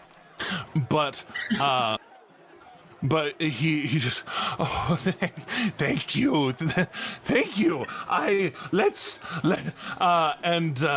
Storms bless you. Bless you too. May the winds of change be ever at your back. And Oof, they're already all. Gonna grab one candied apple though. You go to grab it, and he does not stop you. As he's walking away, I'll grab it. Like, I'm not sure what he has on the cart, but I'm just grabbing some kind of pastry. Yeah. Grabbing for a random pastry, you get raspberry. You get a raspberry one, and Nice. yeah, all of this is like I said, over the past couple of days, everything's kind of smelled great in the air. This is certainly one of the reasons. And they may not be fresh today, but they have been well kept over the time. As you During the medieval period, fresh not today is still pretty good. Yeah. Oh yeah, and actually, when you go and each of you kind of like just reaching and grabbing because you literally bought the cart, you realize that the inside of the inside area of these is a little bit colder. Yeah. This is a kind of a cart version of a preserving chest. Okay. Or at least like Industrialism. yeah, industrialism. It's either that. This is a fancy fucking town, dude. I'm just saying. They come up with weird shit here. It's great. Hey, But- magic and industrialism is a legitimate niche that I am all about. You should check out Stormlight. Hashtag Stormlight Archives by Brandon Sanderson. Please sponsor us. Thank you. As they, Right? We show for you weekly. Very way to give away the pastries and the treats and everything. I kind of like I'm eyeing this wooden sword that I won. It's like, yeah, it's a cool little thing. Are there any, like, with these people who are selling things like this, are there any kids nearby? Because, like, this is obviously There are definitely kids, and now with each person that's coming up, as they go to give him their coppers, he straight up just like, which one do you want? And just grabs it, hands it, doesn't take the money, and just shoo now. Like he's not making a big deal about fucking free pastries, baby. Like it's just Anybody like that comes up. There you go. if you come up, here's your pastry, shoo. Well, so, but, like... Your money's no as far good as here. the, Slayer, you well, should make a what I little bit of mean an by- announcement so the people know. No. Oh dear, I think it's good. No, I think this is good because they'll mob him. Yeah, I yeah. don't want to... He'll get mobbed. Trample the guy. What I was saying is, like, with those wooden swords, like, is there anybody selling those wooden swords? That kids nearby playing with them or something like that? A few kids did hit that metal target, dead center, and so there was a bit of. Okay. There were a few given away, and for the most part, like, a couple of kids fighting with them, and basically they're like play sparring, where once you get a hit in, all right, who's next? Like, all right, face off against the winner, and they're basically kind of doing this kind of bracket kind of. Okay. Bit of a pointed question on this one. Mhm. Is there any kid in this group that looks like they're a little bit downtrodden? So one without a sword. I mean, yeah, basically they're sharing like 3 swords between them. Okay, cool. And again, it's this area is they're not of uber means or even great means by any stretch of the imagination, but they're it's a good community. Okay, cool. Well, in that case, I'll take my wooden sword over there to whatever, because like you said, a small group of kids, only with 3 swords. So I'll take a 4th over there and just be like, because I don't need this thing. I mean, it's a cute little toy, but these kids, it'll mean the world to these kids. So I'm like, so I just kind of go over there and I'm like, well, looks like you're tug short for a full boat in this one. Well, allow me to help even the odds a bit, and I'll take it, flip it up, grab it by the blade, hand the handle over to one of the kids. As you go to do that, one of them before the kid you're extending it to can take it. One of them that has a sword currently puts their blade to the handle and is like, "No, we have to earn it," and kind of goes into this fighting stance. You have to earn it. All right. Well, if you would like to vanquish me for this bit of timber, then I'd be happy to assist. And so, what do I do in this case? I've never Performance check to let the kid. Yeah. So Try your that's hardest, the and I'm thing. going to silvery barbs every single one of your attacks, and I'm going to give that kid advantage. above table. I'm not going to lay it off on the. I'm going to give this kid a little bit of some time, you know. So well, in that case, You didn't ask make a if you're basically like. I'm not gonna try and actually hurt this kid by any means, but I'm not gonna take it too easy on him because I want him to actually feel like he's earned it. You know? In that case, make a performance check. Oh, I trust you in this. I'm gonna cheer for you, but cheer for you. As Beardy goes to do that, And I'm going to fix the kid's stance. I'm going to like tell him to square your shoulders, you know, adjust your hips. Like I'm going to show him how to take a proper stance for the fight. And I look at all the rest of the other kids and say, pay attention enough. This is important. It'll mean something for you one day. And then Giving you inspiration on that performance check. inspiration. Okay. That's a D8. Yep. Okay. D8 plus 7, so that makes that a 24. Nice. Let's go. You're muted there, Jeremy. Fuck me, right? Jeremy, so fuck me running. You can only it's fine. One hand only. One hand only. So you kind of squares up his stance, kind of, you know, legs a little more apart. Akira doing what Akira do, teaching the youths, and even with that, this kid's telegraphing his moves, you know, so hard, and so like goes in and like you know, there's that moment where you start out with the kind of confident, kind of one-handing, ting, ting, ting, ting, and then, you know, giving it that moment where, like, he is, in fact, like, you know, going at it, getting better at it. Yeah. And you could still very easily best him, but you know, turning into it, getting two hands on it, kind of backing up a little bit, defending yourself, and he gets to a point where he's going in for a jab to the stomach, like the side of the stomach, and you know, he's kind of a little bit winded, and you kind of, you know, you go to block and then just kind of slow your twist just a little bit, so that as it meets the blade, you're already hit. It follows through. Yeah. Exactly. Yeah, it hits as you block it. To add a little flair and flavor to it with my performance and everything, what I'll do is like I'll do the whole one-handed thing, one behind my back, and I like just pretend like it's like, oh, this is nothing for me, and then as time goes on, I'll act a little more intimidated as he's like, because what I'll be doing is I'll be giving him tips and pointers like, all right, adjust your stance, widen it a bit, there you go, stronger, lead with your strong leg, plant with your strong leg, lead with your more agile one, and like I'll just keep on giving pointers as we're going on, and then feigning a little bit of like stress and like, oh no, he's starting to get me. I'm like, I need some help. Give me a second sword or something. Help me. And like, you know, one of the kids throws me like a second sword, and I pretend like I'm trying to take him off with two swords, but I'm having a hard time. And you know, like that's just to add to my performance, I think. And then finally, at the end, just like a, whew. All right, young lad, I tell you one thing. You got heart. You got spirit. You got a lot of stamina, I can tell you that. You've earned this for sure. And so I take the sword, throw it back to the original kid, take the new sword, hand it to him, and go, all right, give that to whoever you see fit. And he two hands up. We did it! And he takes the one that they were already sharing and tosses it to somebody else.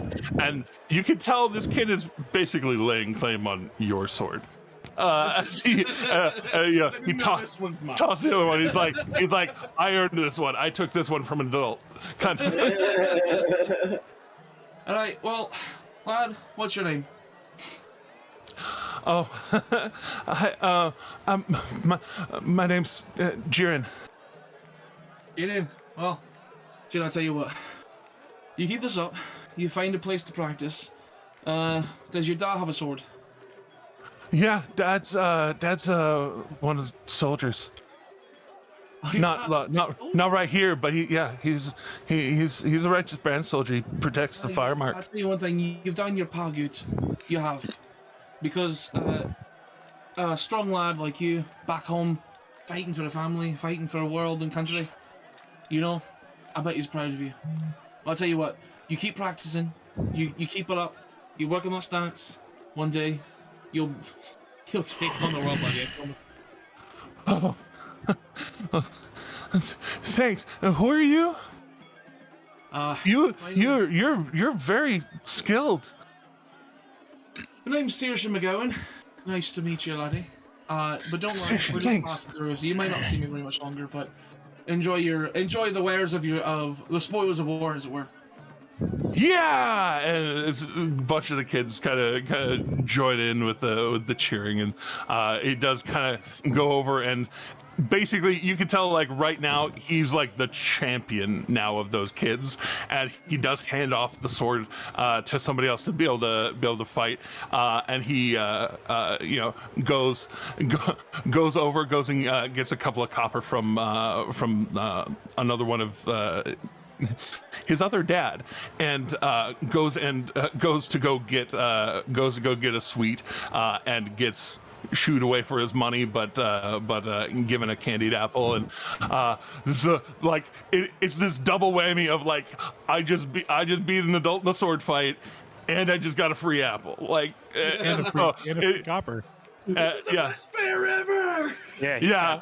He's having a red letter day. So like he runs over, gives the 2 copper back to his other dad, and it's explaining exactly what just happened, what his dad just saw you do,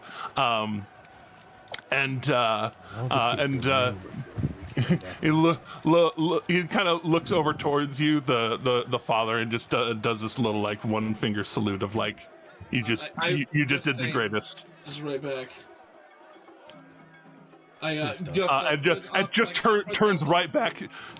Turns right back to paying attention to his kids' epic and thrilling tale of heroic. I dusted myself off from being on the ground and everything, from being vanquished from that very strong lad there. And I'll mosey on over to the group, and I'm like, I heard it fall last night. That does my heart good. Oh, that was quite the performance. You know, you did well. And I'm looking over you. And well enough, I'm glad to. I know we just known each other a very, very short time now, but I'm glad to have you around. I mean, it's not common you'll see somebody who's willing to just part with a good chunk of, well, quite frankly, what appears to be a posh way of life savings just for some pastries. Well, I felt that these people could use a little extra, and why not a little bit of sweets to cheer yourself up on a nice festival?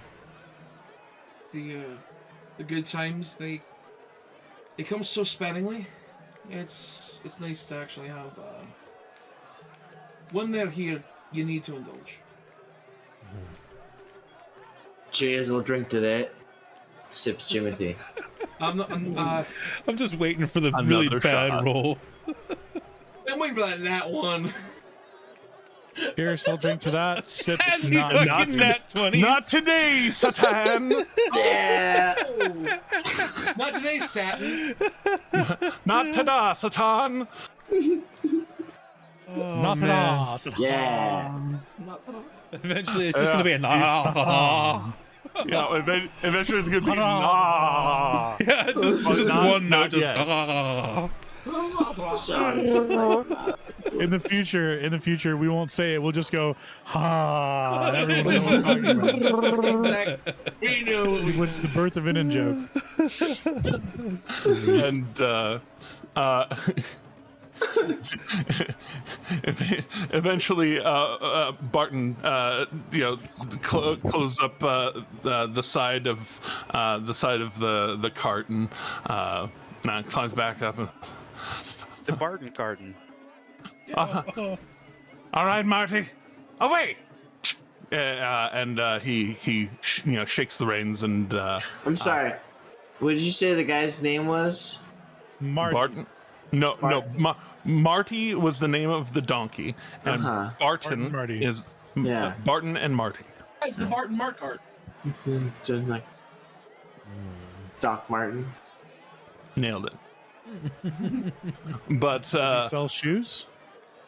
he is shoed, very nice shoes, but Wait, that's not the man. I'm brain farting. Marty. That was You had to be careful, Doc. Brown. Doc Brown. That's Brown, right. Doc Brown. Yeah, Yeah. that's the one. Yeah. Right, go. Is he Fly? Is he McFly? Nailed it. But they begin going down the road yet again, setting up a little ways down, kind of actually close to the prayer foundry. Y'all can kind of see down the street, and again all of the arm wrestle guys are all down there and doing their thing, and the cart begins to come, begins to go down the way, and you can see like the one closest kind of looks, and they start doing their whole shenaniganery yet again. The shenaniganery. It's amazing. And It sounds like a place. It I mean, sounds like a place where you work. It's like, where did they go? Oh, they went down to the shenaniganery again. exactly. Like, Hey, Forever, what's that place like? Hey, look. I was gonna say, hey, look, what's that restaurant you like with all the goofy shit on the walls? Oh, you mean shenanigans? Oh. So, I just like how he said that with the goofy shit on the wall.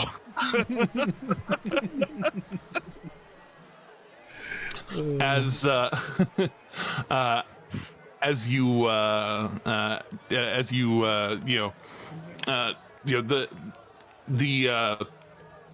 the bakery cart rolls down the way, and things kind of settle for a little bit, and just a few minutes pass, y'all, and camaraderie talking, and these two people come walking down the way with a very thin table. It's not even that long, really, but it's basically like a thick board on a sawhorse. That as they the two of them kind of shouldering it, smallish gentlemen, halflings. As they the pair of them walk up, set it down, get up on this little stool, or one of them gets up on the little stool, and pulls out these 3 cups out of his pack, and people start like, ooh, and start gathering to kind of pay attention to it, and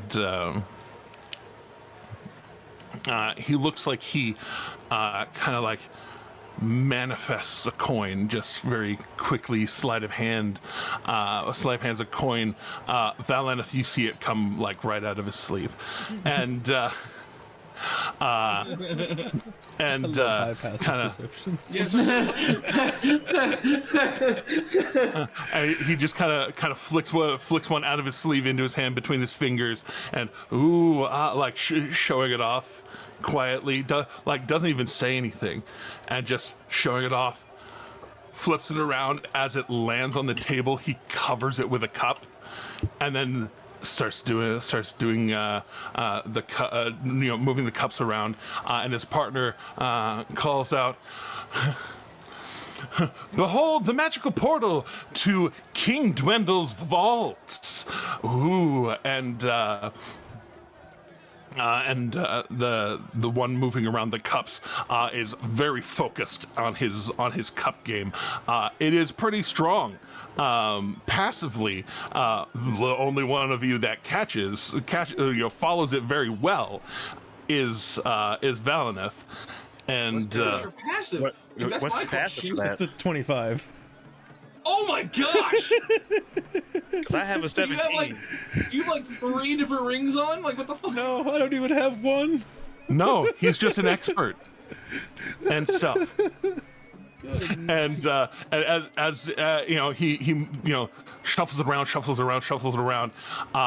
and then just kind of slams the table, and all 3 of the cups pop up, and you watched like right as he was putting the cups back into place, he flicked the one coin out and kind of into his other hand right as he was coming down to slap the table, to distract for a moment, and as he slaps the table, all the cups fall over, and his Barker friend says, If you can't follow your coin, it will disappear.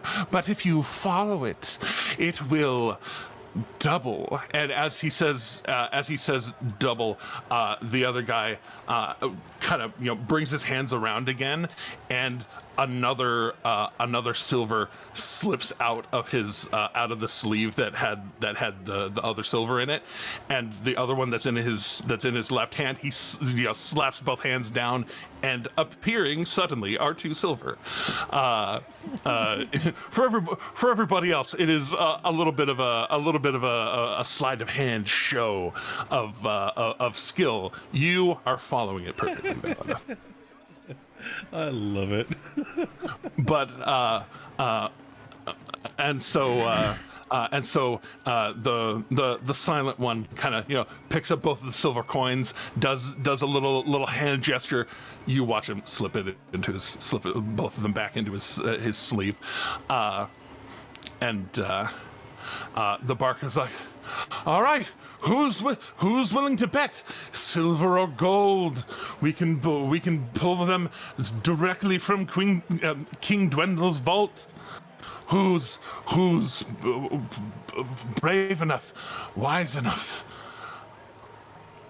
And So, if we had Eredrin here, we could scam the shit out of this. Because he could psychically link at least 4 of us, and we could all take turns at this. Well, Valineth is one of those people. how dare he be off? How dare he be off at the foundry? Scribbling down artificer shit. Yeah, right. Oh darn. But now Valineth, we can only mildly scam it. Yeah. So Valineth will thoroughly enjoy taking part in this, and he'll, for the first one, he'll put down a single gold piece to place a bet. Oh, we could still pull another scam, because I could, as long as I have concentration, I could detect thoughts and know where the coin is all day. As long as I'm like, surface thoughts, I can read them all day. Indeed. I figured this was Not all day. It's only 1 minute. Yeah, 1 minute, but enough. Yeah, enough to at get least enough. at least once. Like sweet spot because of the fact that with that perception, that passive. Good night. Well, if he's actively perceiving it, it'd be different. But still, that means he has. Yeah, a passive 25 probably means he's not gonna have a hard time doing an active. It's okay. To give you an idea, Beardy, what that means. It means he has a plus 15 because my passive athletics would be 25. He has a passive. He has a plus 10. Yeah. Plus 10. He has a thing that boosts his passive perception. Oh right, that's right. Yeah. But Yeah.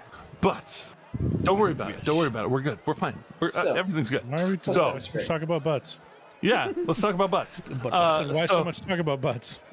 Cause this is my show, and I. So, as you step up and Behold, this dark, mysterious elf. The elven eyes see everything. Well, let's see if he can see where the horde goes. And as you put down the gold, he puts it under the left cup, and then slides the left and the right cup forward, and kind of does this maneuver where he kind of like flip, like slides it across the table to the right one, slides it back to the left one, slides it back to the right one, back to the left one, and covers it and starts doing the thing. Go ahead and make an active, make your perception check. Okay, and mind you, as I was coming up here, I had used enhance ability on myself to give myself That entirely makes sense. Because if I read that correctly, it makes it so I have advantage on wisdom checks, and perception is a wisdom correct. check. Yes. That is correct. Which, if you just did that casually, that would make your passive technically 30. Just saying. I mean, you're not wrong. Now that I think about that too. Technically.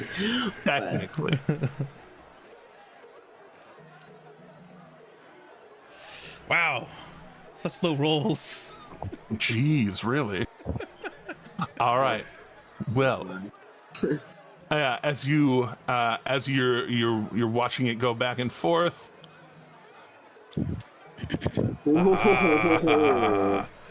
So he's going around.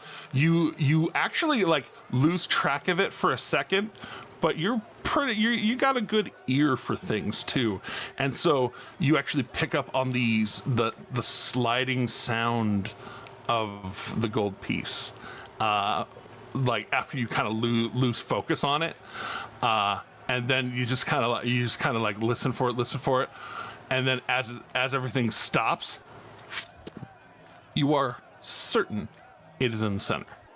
Let's go. Let's see here though. Yeah, you know what? I'll pick the center one. Yeah. And he lifts the cup, and when he lifts the cup, there are already 2 gold pieces under it. Hmm. How nice. Nice.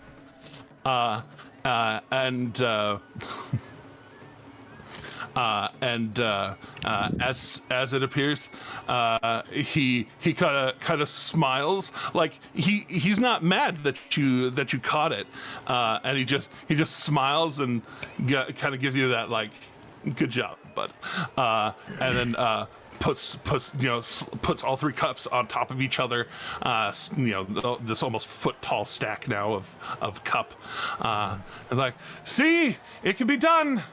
Who's next? And then at that point, he's gonna slap down 4 platinum. Oh, Jesus. Oh wow. He's feeling frisky. Oh You just wow. put it all on the table. Like, you just unzipped and went plop. You put all 4 platinum down, and the kind, confident, silent one like looks at the pile, and then looks at the other guy, looks at the pile, looks at the other guy, looks at the pile, looks at the other guy, and the other guy's like actually like walks up to you a little bit quietly and is like, buddy, what are you doing? We don't got that much. I mean, we got that much, but like, but we don't get that much. but come on. Chill. The bank is closed today. I can't go. See, the way my bank account Part works of- is Part of me wishes this was like. Coming in a second. but everybody is actually like seeing it and are kind of impressed by it and like, oh, and someone's like, yeah, that's the guy that bought the sweets. And great. I've already got a reputation. Yeah. I want the sweets. If only it was like Slayer before he got his intelligence back. He'd be like, what do you mean? You said there was a portal to the Emperor's. Yeah, no, I'm Vault, wanting right? to be the smart ass and be like, but you said you had a portal to the Emperor's vault. I thought you had unlimited amounts of But- cash.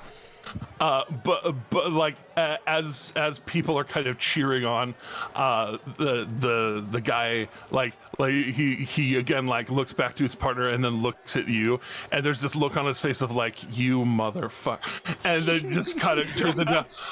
All right. Pulling deep from within the vault, and he looks towards you, and like his left eye just gets like wide, just like God fucking like almost twitchy as he turns around, and he has this moment where they actually the one behind the counter puts three of the coins in front of the cups and one under them, just to be you know on the up and up. That many coins makes a fuck ton of noise. You would assume. And so you know they have the 3 coins in front and the one in the back, and he starts into this very showmany like maneuvers of like using that first coin, sliding it around, and then like flipping the one that was under the cups out and grabbing another one and continuing the maneuver. And he does that a couple of times. Go ahead and make your perception check. All right, let's see what happens, guys.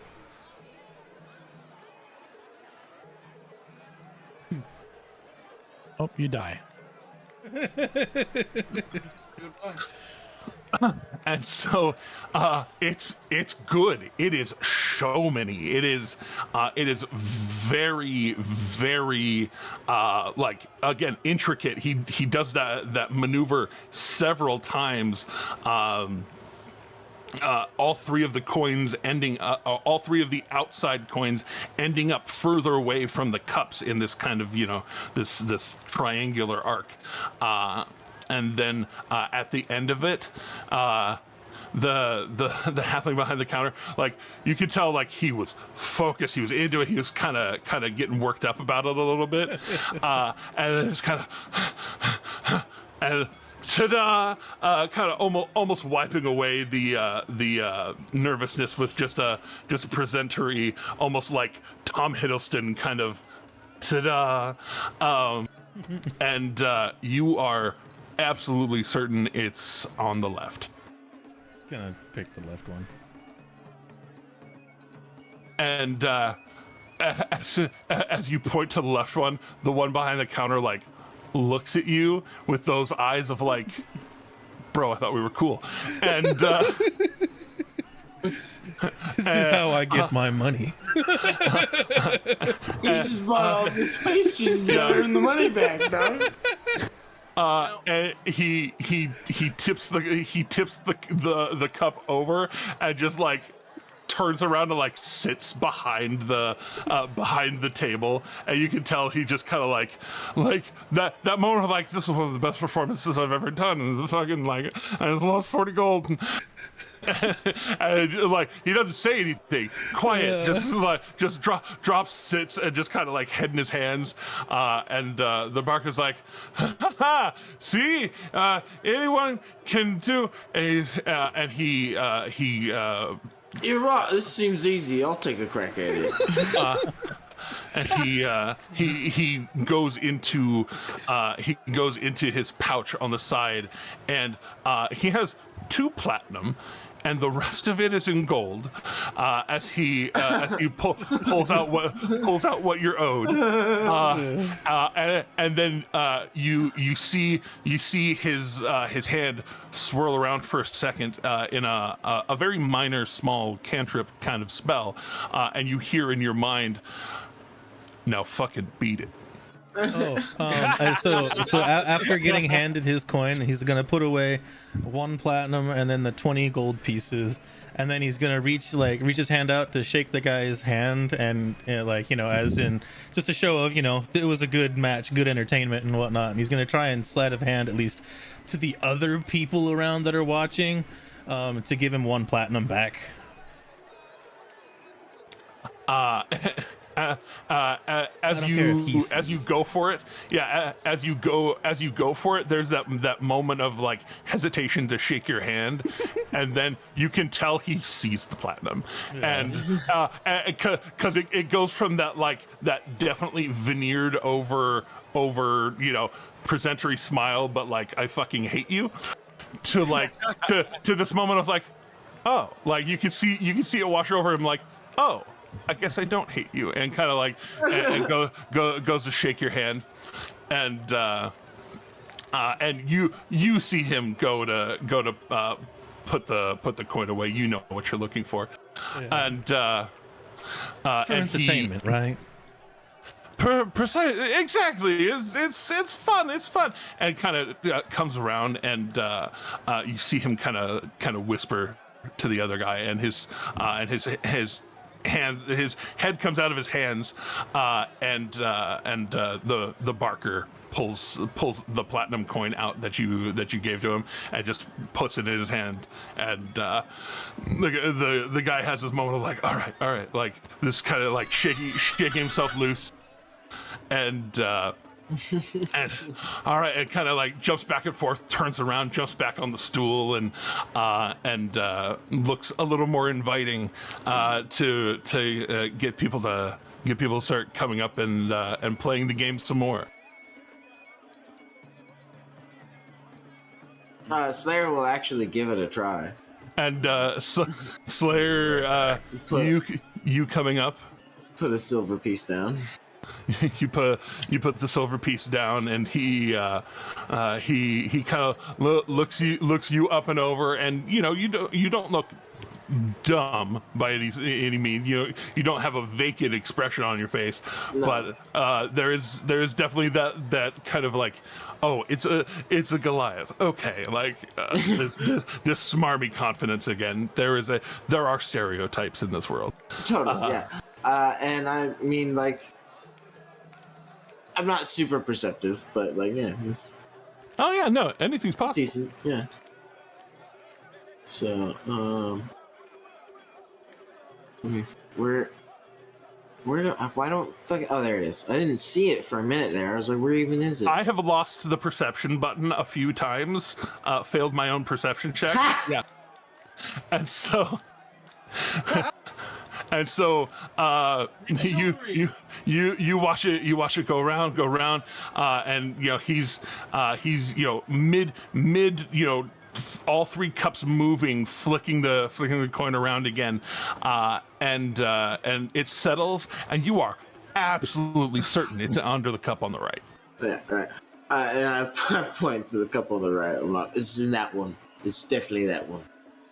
And the barker kind of just says out loud what the silent one is like insinuating with his eyes, and it's like, "Are you sure?" Yeah, no, I'm fully confident. I've got keen eyes.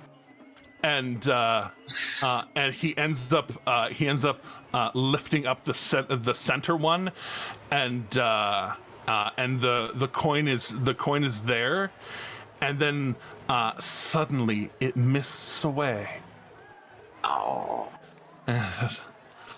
Unfortunately, you lost your coin to King Dwendal's vault, and the other two cups end up coming up over the third one, and basically he kind of going into this reset, kind of like, see, there's nothing under the other cups either, and we're we're back to it, and there was no gold coin. Had to give the guy a win. And he does have that moment. Hey, that one would have been giving him a win from the first one, but I was like, no, I got to make it seem, get myself the win to build my confidence, So that way, when I put down more money, it's that 50-50 of like, there's a good chance you could lose. We make a good amount of money. But if you win, that one would have beat Valineth. I'm just saying, it would have beat that one. But That's true.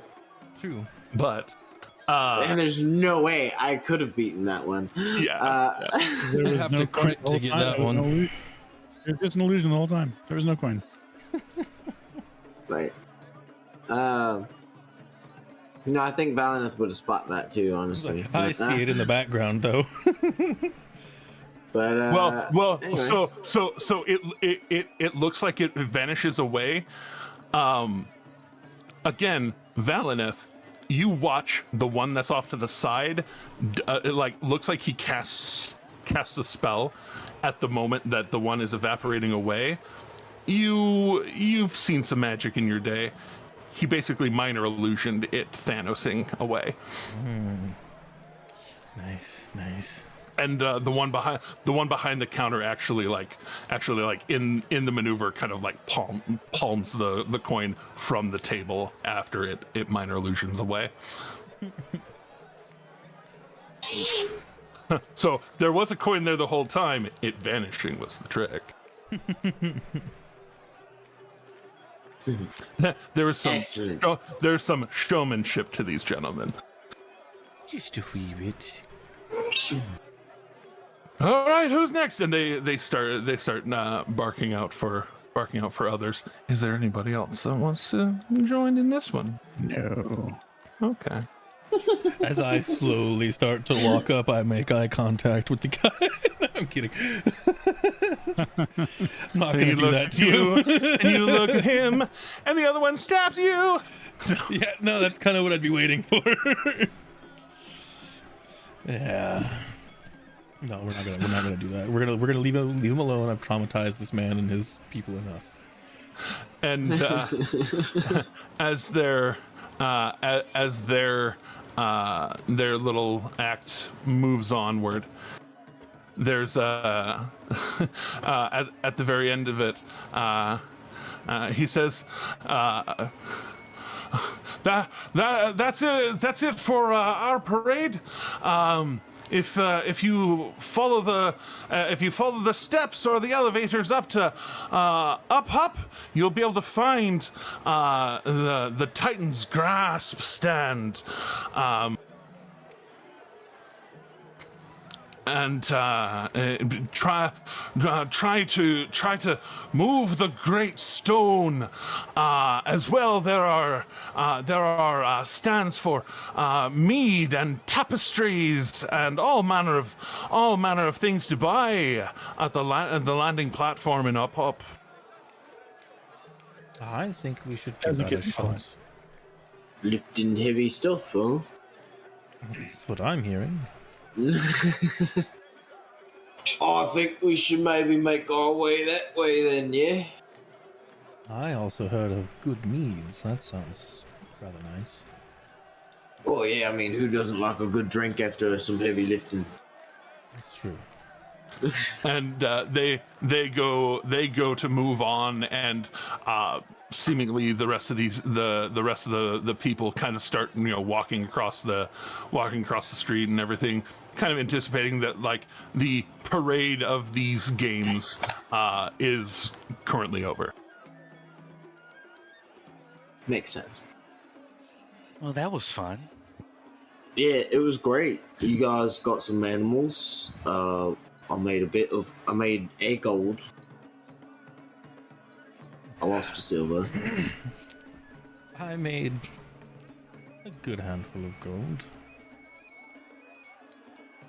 Plus, I got these sweets. Reaches hand in bag, pulls out whole pie. Yeah, it's been quite the lovely day. Yeah, I was trying to get to that before you ended up buying yours, so I could just, you could get yours, but they were so cheap, I guess it didn't seem to really matter. It's not a big deal. It is getting to around noon. What do you all want to do?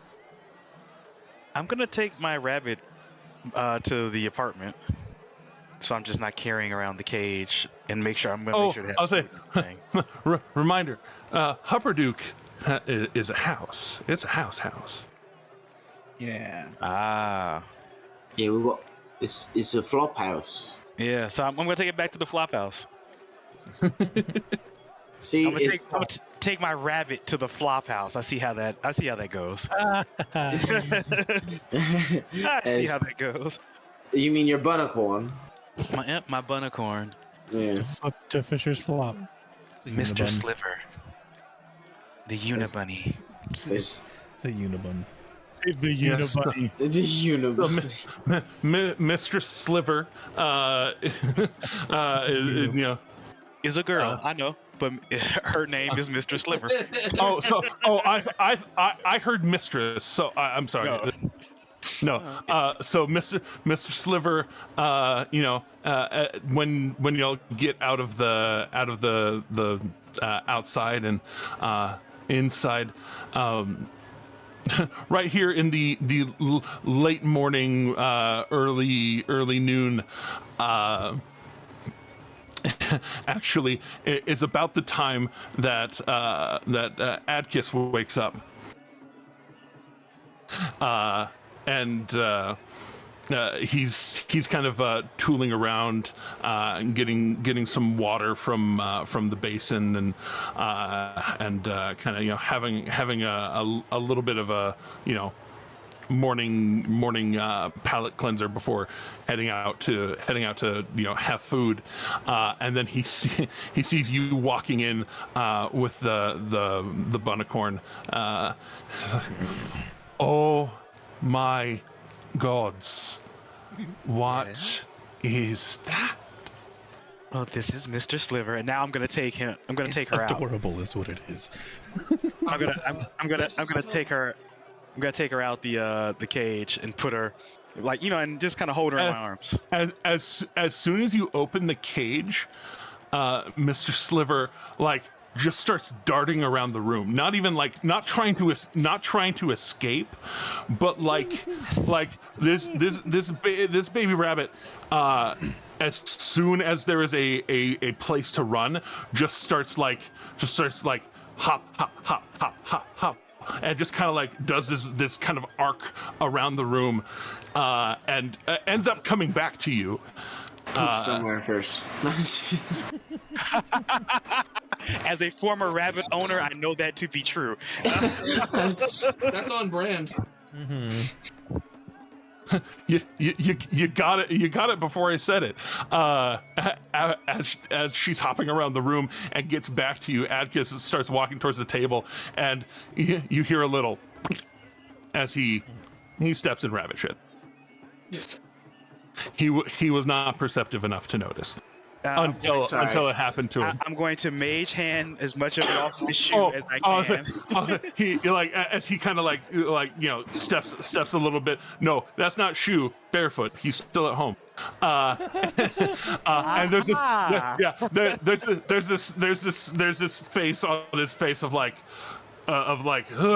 but as you go to mage hand it, he's like, hold up, and just learn this one, and he does a quick hand gesture for a prestidigitation, and the poo on his foot kind of sizzles away in this little electrical kind of zzz across it, and he's, oh shit, that worked. And he looks towards the carpet and kind of focuses again, and kind of evaporates the poo away. And oh, all right.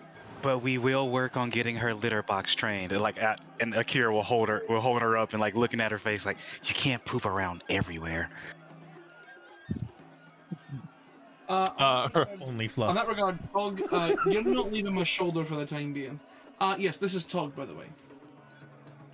Oh, you come in with Tug. You go to point at your shoulder, Okay, and sorry, I didn't. I don't think I did say it out loud. I thought it. I was like, I better go back too. Like, and as you gesture over, there is a little tiny pile on the edge frill of your skirt, your dress that- shoulder. that tracks, actually. That makes sense. It's why I left mine in the cage. I reach over, I grab a bit of Atticus's beard, and okay. Oh my god. There's not a lot of that left right now. You know what? He's had time to grow it back. Okay. It's only been a month. It only grew like 3 inches. All right, stop it. He's a dwarf. You know more than that. No, 3 inches. That's fucking. He knows prestidigitation now. He can grow his beard at will, or at least it used to be able to do that. Can you get? He can groom it at will, but Oh, see, in 3.5, you could cause hair to grow with prestidigitation. Really? that's wild. That is wild. I think these days it's a sorcerer Wild. quirk. Oh yeah, it's a wild Yeah. magic sorcerer thing. Yeah, like well, I don't It's I don't one of know the about wild. that, but like It's one of the wild magic surge things. Either all of your hair falling out, or well, there's that. skin- But growing skin obnoxiously. changes. I was actually talking about I was actually talking about in Xanathar's actually in like the whole like why you're a sorcerer part, you know. There's like a quirk or something that like says it. Okay, I'll find. Oh, We'll wow. circle back to it. We'll circle Oh, back. it's a like Harry Potter effect, where his hair grows back every time they cut it. Oh, Yeah. right. Yeah. One of the quirks. They're Okay, trying to embrace cool. that. Yeah. That's cool. Gotcha. Anyway, Well, he's not that. Not yet. But he's not that powerful yet. We're getting there. We're getting there. Somebody's shipping him off to school or something, But as y'all get acquainted with all of that, and Atticus basically kind of using his own little stein, traveling stein to kind of rinse it out, make sure it's clean before heading out. Well, festivities obviously started, and he goes to slip on his boots and get ready to go. I'm planning on heading to up. I got better roasted meats and things up there. The finer stuff. yeah, well, we're not. I don't think we're in there. I think it's just knocking. Kira, my bad. Yeah, Let's, let's go. All right, and leading the way out, hooking the front door shut, and exiting out the back, leading the train out of the house. Excuse me. Are you putting Mr. Sliver back in her cage? Okay. Yeah. Yep. And bringing her with? No, I'm putting her back in the cage and refilling her food because we're not done in this area yet. We're just going somewhere else right now, right? Yeah, Yeah. we're just well, going No, up. Oh, okay. So yeah, then I'll leave her here for right now. An area, if I'm certain, like my character is only slightly familiar with. happy to snack, happy to enjoy, and empty thoughts, only food at this point, and just enjoying as y'all head out. I did find the thing. It's a supernatural mark, and it's your hair That's grows the one, at a that's the one. prodigious rate. That's what it is. Prodigious. Prodigious, Bro, digits. bro, sorry. prodigious. $5 word, and I'm very poor. So You even live, bro? as Atticus gets out there, very particularly regards Luca, or you know, what's your mask name right now? Oh, It was It's Irish. It's Irish one. Scorsese. No, that's not. I know.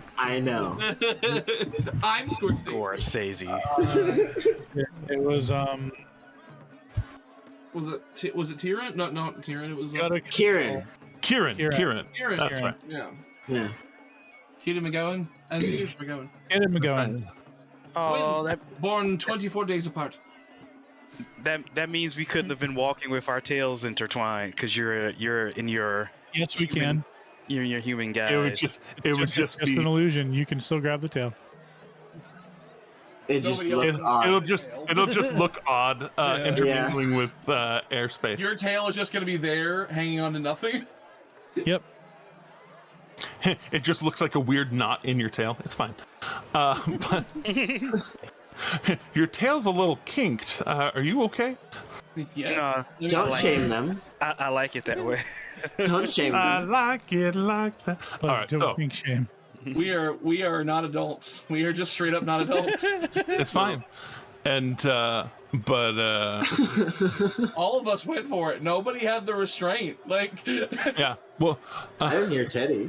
Wolf starts. He was chuckling too hard to. that's Chuck. That's Teddy's MO. Is like just laughing so hard that he can't say anything. Like, It works. It works. But the you Chuck. indeed, the man, the myth, the legend. So the Hey, it's what my shirt says. No, Sasquatch. Wolf real quick kind of walks out and down the street a bit, glad handing some people he's probably known for a lot of years, giving those.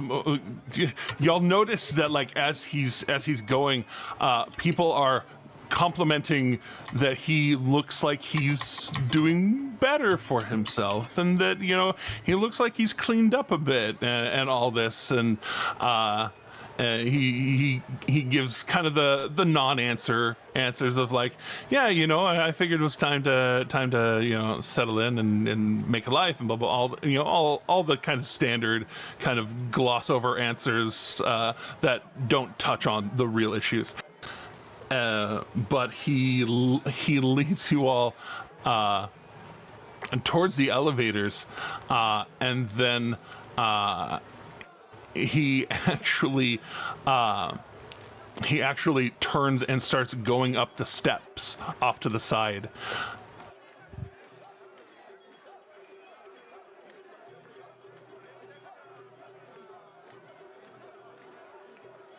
Up the steps off to the side. Basically the long way rather than the mechanical way. Ah, I see. Up the long way then. Y'all can follow him, or you can go to the racks or elevators. I know words. I'm fine. It's fine. So, Might as well stay together. Let's stick with him. Yeah. Usually thought. all together now. It's Yeah. like it's like doing 10 stories of walking, but That's easy. yeah, for some of y'all it's easier than others. Oh, that's a midday workout. Yeah. But he leads y'all up, and as the everything kind of as y'all get up to the top, you are greeted by just a vibrant. Whereas down in Lower Hupperduke, there's a lot of people's tables set up and all of this. There are some people who have like individual amounts of decorations and things. In Up Hup, there seems to be this neighborhood effort. The town itself kind of having draped long silks and streamers and things in kind of earthy tones, the dull yellows and browns and oranges, kind of all just kind of draped over, draped on the side of buildings, around lampposts, the cables being strung with them over the street, and right there, kind of at the crossroads where it splits off to go around the Silver, I forget the total name of it, but the Silver Falls Lake.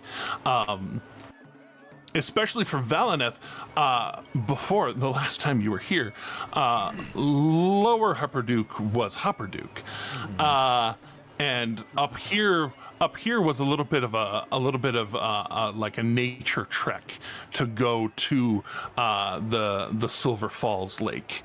Now definitely, I will say mowed over. A bit. It is a civilized area. It has been flattened, evened out, populated, gentrified. Very nice stone buildings. The stone is local. It looks almost like a lot of the buildings are coming just straight out of the ground from natural stone. But that's pretty cool. Someone saw some free real estate. Yes, someone saw some free real estate around a very beautiful lake and took advantage of it. But location, baby. Either that or libations. Speaking of also libations. Up here, there's also not moving carnival games, but a few that are kind of set up in this square. I say square. It's a that area, the landing area where people line up and such. But one of the carnival games, it has arcing over the entrance to it, trebuchet, and you see some people taking these sandbags. Yeah, taking these sandbags, and the idea is to kind of overhand launch one of these little sandbags. I say little. They look pretty hefty, probably 5-10 pounds of sand, and overhanded into this stone bucket on the far side. It's a medieval cornhole. Yeah, it's medieval cornhole. Love it. Sounds about right. Sand hole. Anyways, Trebuchet, like you called it. I love it. Trebuchet. But the other one that was advertised by the grifters down below was Titan's Grasp, and this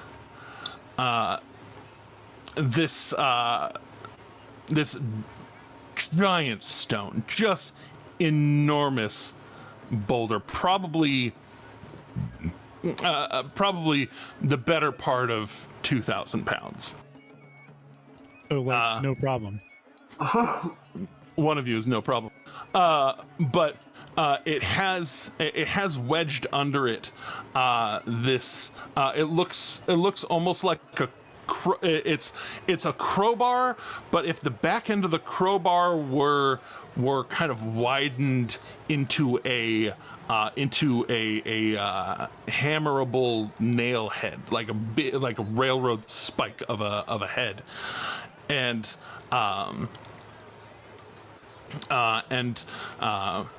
people are going up, taking a single solid swing at the wedge to try and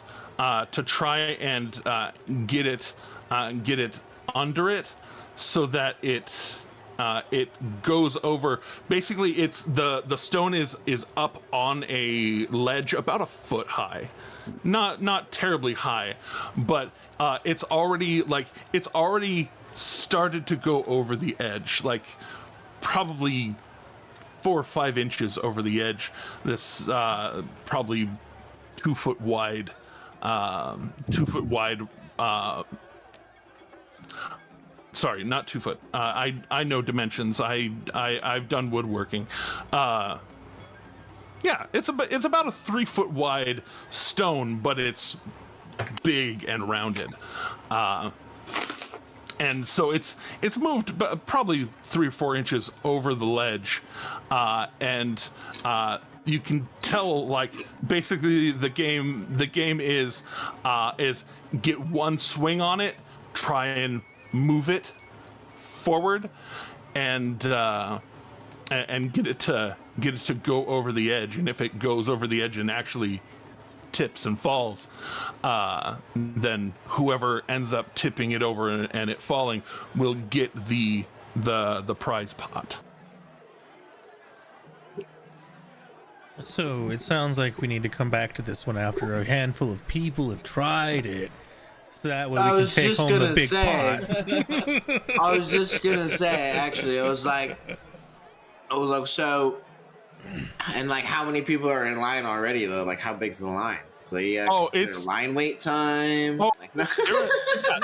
there is a line of people already there, and you can tell both in the people that are standing. Some of the people standing in line are actually like holding their silver, and others are, there's also a kind of a sign there saying that it is 5 silver entry. Goes into the winner's pot, and you can see this thick glass, kind of like aquarium thick fishbowl that is set on the ground next to where the stone is going to fall, and it currently has a decently thick pile of silver in it, like probably 70, 80 silver in it already. So since now we are in Upper Hupperduke, You are in Upper Hupperduke. Going to be definitely keeping my eyes more peeled as well for thieves and whatnot. Just, Go ahead and much more wealth in this area. go ahead and make a perception check. Yeah, And I still get it with advantage because I'm assuming it hasn't been an hour since I used It hasn't been an hour yet. 23. So keeping your eyes out, there's all manner of folk, walking around, doing things, carnival, people drinking, and it's not as, perhaps, what's the word, pernicious. It's not as much thievery going on as you might have entirely feared, but in the course of about 4 or 5 minutes of looking, you do end up catching sight of one person. Kind of, they look like They look like they're just walking around, kind of, head wrapped a bit. It's the end of summer, beginning of autumn, but but it's midday, and so they've got themselves kind of wrapped up, and you see their face, and then they kind of quickly pull part of the wrapping up over the rest of their face. And then do a little bit of a nonchalant kind of dance back and forth, twirl, and just a very small blade slides up into their hand, and they cut a coin purse off of somebody, and just kind of like in the twirl, cut it, and then just kind of tuck it into their cloak, and kind of keep dancing, twirl, and then end up kind of just walking down the road a bit, and cutting off into an alley. Valineth the only one that saw this? And Valineth is the one currently actively looking. Nobody else passively perceived it. Okay. I mean, I'll see. I guess. I mean, me and Kira have caught back up, right, at this point. I think we're all here. Yeah. Everybody's Valineth is just very keenly keeping an eye out for pickpockets because of what happened. I'll see if I can. I'll roll a perception if I am able to. Like, you can throw a perception, and I'll point him out. That is, no. Okay. Well, yeah. Oh yeah, you don't. It's crazy. You You don't have the same modifier as me, and we both rolled poorly on our last two checks. It's awful. It's awful. But my modifier is what you guys are together. But you see Valineth like suddenly focused on a point, and you kind of look to see, and you have that moment of like, what? Gonna like come up behind him, like grab his head, turn, face him, that guy. And as he kind of turns your head to look at him, they're moving off into an alleyway, and their hand is coming out, and you see a very nice coin pouch, nice leather stitched coin pouch in their hand as they walk into the alleyway. And Valineth will like kind of make mention of it to the rest of the party. Not like really loud or anything to cause a commotion or anything, but let our people know that there is some people going around cutting coin purses. I just watched one get nabbed and just disappeared into an alleyway, so might want to be careful. Oh yeah, I still remember our experience from yesterday. Luca, you weren't there, but that's why I'm all glittery still, is because of that. I'll go, and I'll be like, I see. Which way did they go? Off down that alleyway. Yeah. Right. What they look like? I mean, didn't you get a glimpse of him? I pointed you directly at him. Oh yeah, you're right. You did put my head up. Yeah, so I'm like, all right. Can't hear you, Jeremy.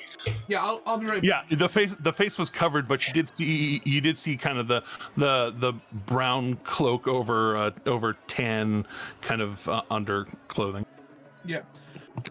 I will head way to that alley. I'm gonna see if I can catch up with this fine gentleman. Oh, I'm not letting you go by yourself. Okay. Well, I mean, what about the festivities? Come on. It's probably not another one of these things, right? Like, I smushed him good. It's something that shouldn't be happening. Did it seem for the little bit that I got to see of this guy's face, did it seem like anything like yesterday, or is this a completely different? This person looked a little more human. They did not have ears protruding. They don't have. They had a little bit of like face makeup, but not in the obviously fey sort of way. More in the like maybe if I smear up my face a little bit, I will not look as myself. Grease paint. Little grease paint around the eyes. Little dirt. Rub a little dirt in. Gotcha. But Akira, Akira and Saoirse splitting off for a second to go follow that lead. What's everybody else doing? Yeah, I'm following Saoirse to make sure Saoirse doesn't get in over their head. Is what I'm doing here. How close to the edge is that boulder? And like watching the people going, about how far are they actually seeming able to move it? Most people, if they move it at all, it only moves like centimeters. And but it has moved about 3 or 4 inches over the edge. You said it was like a 3 foot wide something, though, right? Yeah, it's like 2.5, 3 feet wide. So you still got at And least. it domes over. 2,000 pounds is actually not that much for stone. No, Yeah. no, stone is dense as fuck. Yeah. yes. Super. I've had to do actual math to determine that. Yeah, so I mean, if it's only like you said, like 3 or 4 inches over the edge, there's still at least 15 to 14 inches left that that's got to be pushed before it'll topple, to get past that midpoint. Not necessarily. Maybe I was gonna say because like you don't gotta get the whole thing over the edge for it to fall. Like you just gotta get. That's why I said only like 15, 14 more inches. That at least gets it to the center of it. Right. Considering this thing is evenly weighted, but I don't know if it is. Let's go do some other activities then, and then I'll knock the rock off the ledge.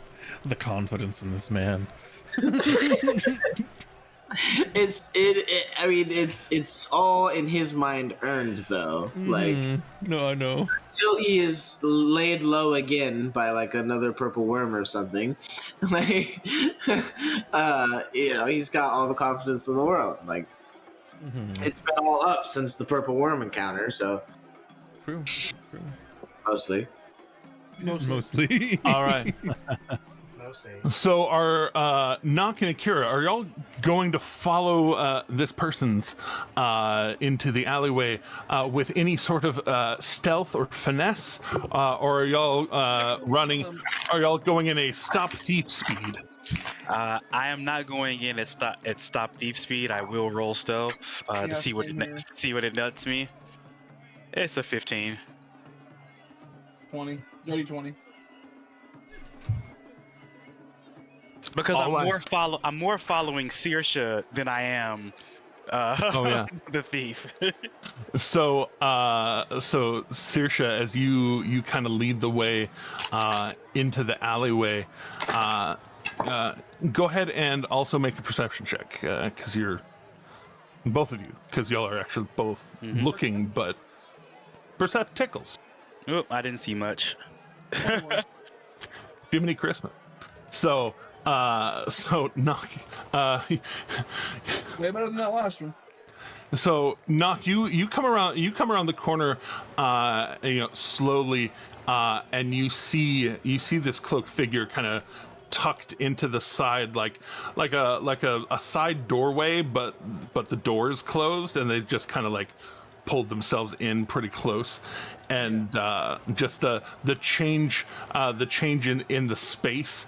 There's a moment where you can tell like he like freezes for a second, and as he's about to look up, you reach your hand back to Akira and help Akira push kind of to the side, and get the both of you out of get the both of you out of sight.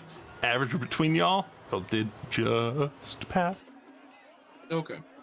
And so you'll get close, and you hear that brief second of like startle. Here, calm your nerves, Jen. Calm your nerves, Jen. Calm your nerves, Jen. And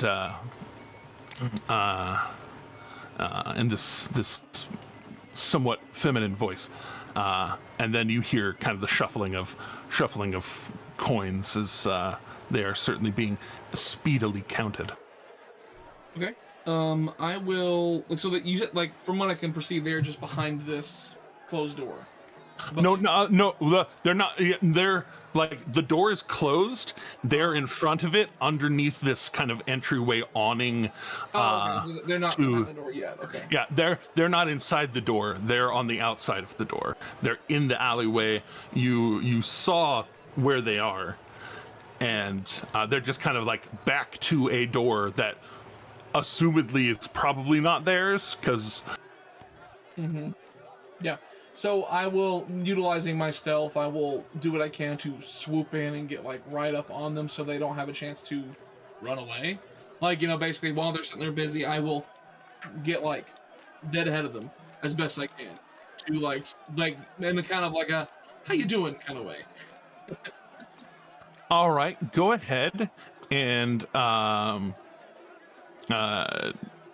if you're communicating, I guess y'all kind of read each other's body language. Y'all have been around each other for a little bit. I mean, quite frankly, I can just kind of give like a little signal to Akira of like let's swoop in essentially.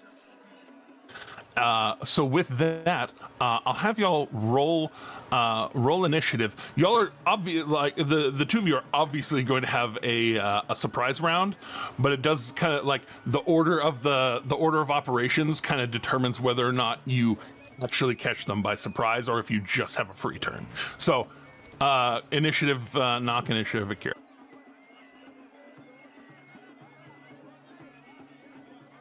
21.18.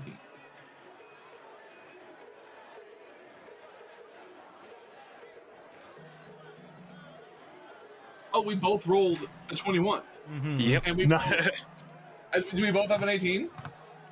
I rolled a 16. Are you talking about my? What was your dex? Yeah. What's Oh, your my dex is a 20. Oh yeah. Okay, so he's just above. So you signal to Akira. Akira, what do you do? You're only about 30 or 40 feet away from the doorway that Nock points out. So he points at the doorway. I can see the thief, and I can see that they have the coin purse in their hand. Correct. Yeah, they currently have it open, and it looks like they're grabbing them by the stack of coin and transferring it into another bag. The next time that they pull a stack out like this, like pretty much when their grip is at the loosest, and like right when they pull coins out, I'm going to telekinetically grab the bag and yank it to me. Okay. All right, so normally, as far as like your fighter thing goes, ripping something out of somebody's hand that counts against the. You're not supposed to be able to grab things grab things that are being worn or carried. But yeah, you're right. That does. But you have an invisible mage hand. I do. So with that, I will have you make your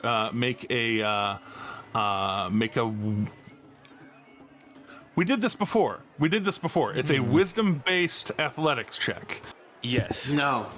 Last time it was intelligence based. Oh, Yes. that was because of the type of magic it was using. Okay. Because he was using a fighter thing before, and now he's using his wisdom-based telekinetic. Yeah. But yes, so wisdom athletics. 17. Oh. All right. And there is a little bit of disadvantage to what they're doing because or their resistance because they are being surprised. Surprise! So Some fries. some fries. So athletics Baptized. or acrobatics rather. In that All case. rise. All right. Oh, the dice had spoken. So it is definitely a 15. As you pop out around the corner, they don't notice you initially, and then you open your hand, your mage hand, appearing, and then you just appearing invisibly, and then just you and it just flies out of their hand as they're mid pull, and they like there's this moment where like they're almost to their coin pouch with the stack, and it surprises them, and they're like, huh? And this little handful of like five silver just like drops to the ground.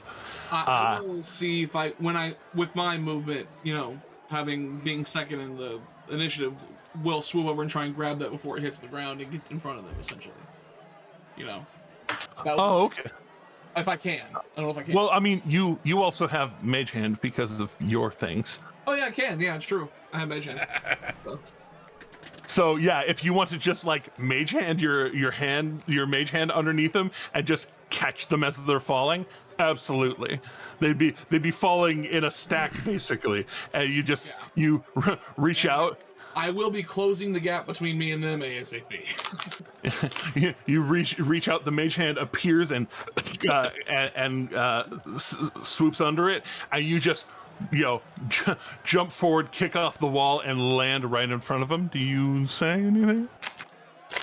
As I land in front of them, just say, "Good afternoon. I don't think that belongs to you."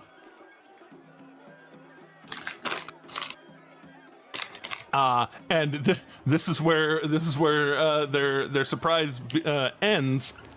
But they don't technically have a turn, so their turn is basically like being surprised by you, and then looking up at you, and you see these eyes that are somewhere between super scared and super annoyed. And super annoyed. Okay. Yeah, super scared and super annoyed. Where it's like, the fuck did you cover? Not again, kind of like. And Not again. but that does bring it around. They don't have a turn. So Akira, what do you do? Akira is going to stash coins. The pouch just right to your hand. Akira is going to tie it tight. Stash it in like the little fanny pack that they keep, and kind of like tighten it up, and then just kind of wave at them and say bye, and take the coins back. I'm going to take off with their coins. Yeah. And then wait, did you take their coin pouch or the because their coin pouch was like being worn. The other one was the nice one was in their hand. Yeah, I took the nice one. Yeah. You took nice. Yeah. Okay. Just making sure. I'm going to say bye, and then just kind of I'm not leaving really. I'm just stepping back around that corner. I'm going to keep an eye on their interaction, but I'm just getting out of their eyesight. So I'm making them. I want them to believe that I left. So I just kind of waved at them, and I'll take a stealth check. Okay. Fakey outie disappearing. As in deuces. 24. Oh yeah. You're gone as far as they're concerned. Bye. And you disappear around the corner. Knock, you have another turn before they do. Yeah, I will. Of course. Well, I will say with my that way the coins will just drop to the floor. I will pocket the coins so I can have them on my person just to make sure they don't go anywhere.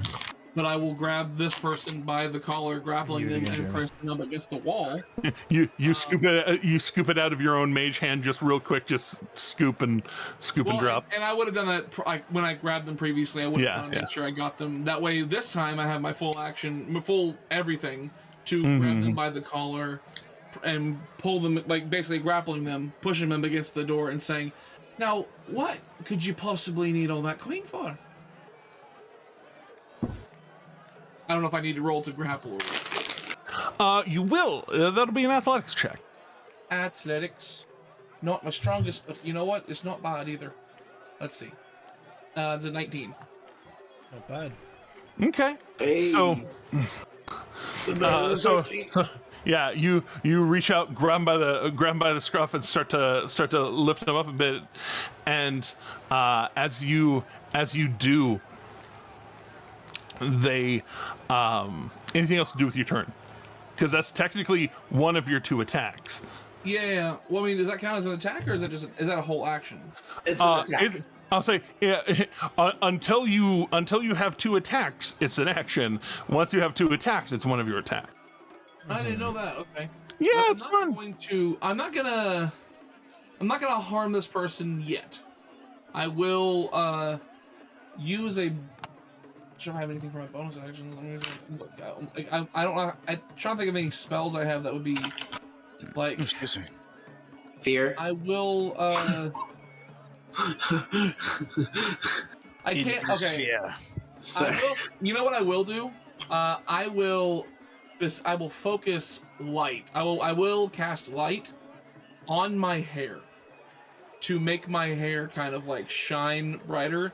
Follow me on this, to basically make it an act of like intimidation of like, hey, what the fuck you doing? And then all of a sudden, shiny, like almost like would appear like, basically trying to make myself appear like in a more than natural being, you know. Okay. If I had minor illusion, I'd be changing my face right now. Like my eyes would be red or something like that. You know. You've got that Pantene Pro V shine to your hair now. Pantene Pro V, man. I was thinking more of like a, where were you on the night of Fesserin Second? Like, but with your hair. But with your. All right, so your hair begins to glow, and you're giving them the eye. Go ahead and make an intimidation check for funsies. Okay, let's see how this goes. Like, kind of have a, you know. Oh, that's a natural 19 for a 28. Sweet. With a +9, why don't you do more intimidation? It doesn't come up as often. I hear you. Indeed. And as you do that, and are looking down, and they are smaller than you. Wait, how tall is Saoirse? Saoirse's a foot taller than I am, because like I can do that. Like that was within my limits. No, I mean total. Like total. What's the? Oh, I believe Nock is 5'9". Let me verify. Wait, Saoirse 6'9"? What the fuck? 6'9", yes. Oh my god, she's Amazon. Saoirse's taller than you, Jeremy. She built like an Amazon. She's up a rig. All right, so yeah, definitely taller than this person, and as you look down and into their eyes are this deep, vibrant green, and are now dinner plates, and you hear this voice like from behind the cloak, and just like, what do you mean? I'm just and as the voice starts to deepen, and her form starts to get bigger. Bigger than me. Uh-oh. And it goes from this small like 5'5" female looking eyes, eye shape and everything, and then starts to grow, and they extend up into this like 7'2" gray furred Fearbolg looking thing. Their clothes sound like they went from being a men's medium to a 3 to 4x body, and they basically try to out intimidate you. But you can tell, like, as they're getting larger, that there is still fear in their eyes as they're trying to get big, and then like a lot of the clothes are like way too small, and so like it's almost like this like Hulk shorts and a crop top now over this smallish cape comparatively, and you see just the old furry like eye, face and eyes and everything kind of poking out. And you notice, a change when you see one. Especially when they change immediately in front of you. Oh, Are you? suddenly feel kind of bad for this person. You know what? No. And they are trying to scare you back. With a natural 20. For 28. And just. Oh, they are just under mine. Oh my goodness. Yeah. Well, Do I need to same roll number. anything for this intimidation or what? Well, Go ahead and I mean, you can rock an insight roll if you can hit or exceed 28. Would this be my advantage or not? Because they're not. I mean, this doesn't count as lying. I'm assuming, right? I mean, yeah. I mean, numerically, can you hit 28 or better? No. I mean, like with my insight with my ring of truth telling. Like I get advantage on it. Yeah. This would not count for lying. That's what I figured. I just wanted Correct. to make absolute sure. I don't know how you'd rule it, but let's see. Normal roll. can you hit 28 with insight?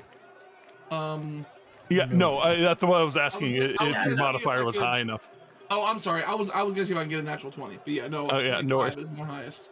Okay, so y'all are basically in this battle of wills at this moment of of trying to outdo each other, but you like that sound of body morphing. Yeah. You So, do it all the time. as I've got them by the scruff and they grow or whatever, and I sit there and look at them in the eyes as they're trying to intimidate back. I look at them and I kind of go, "Oh, that's interesting. That's quite interesting." And then I'll just kind of look at them and say, "It might be in your best interest if you and I had a sit down to have a calm talk."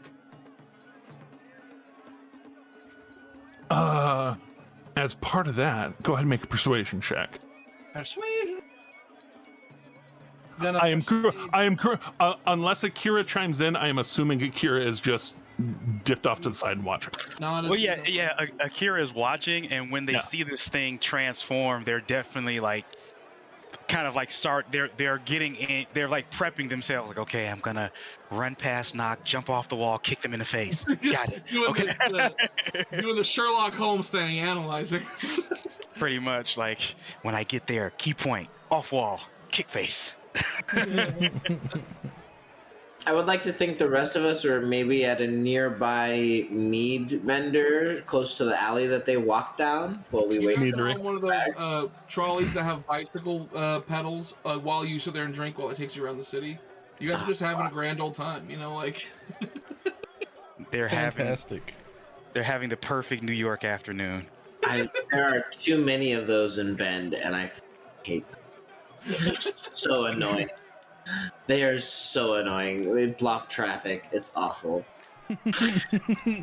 But as you kind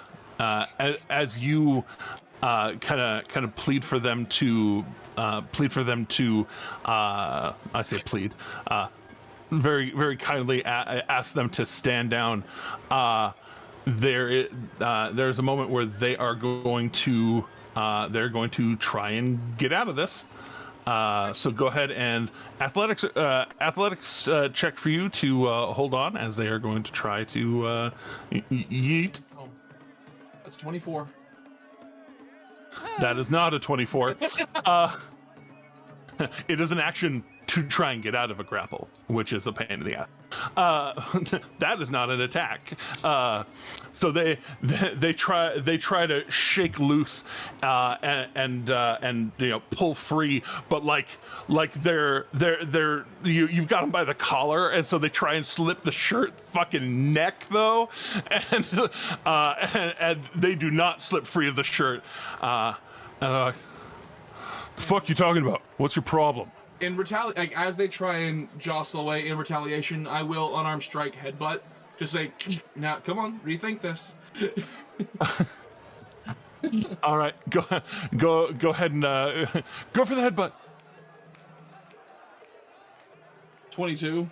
All right, what's your stunning strike DC again? Stunning strike DC is, I hope it's gotten higher, but I don't think it has. Let me see. Stunning strike. 13. It's low, but you know. Barely. So like you go for the headbutt, and like you full on just and your bright glorious hair and wreathing your face, and you just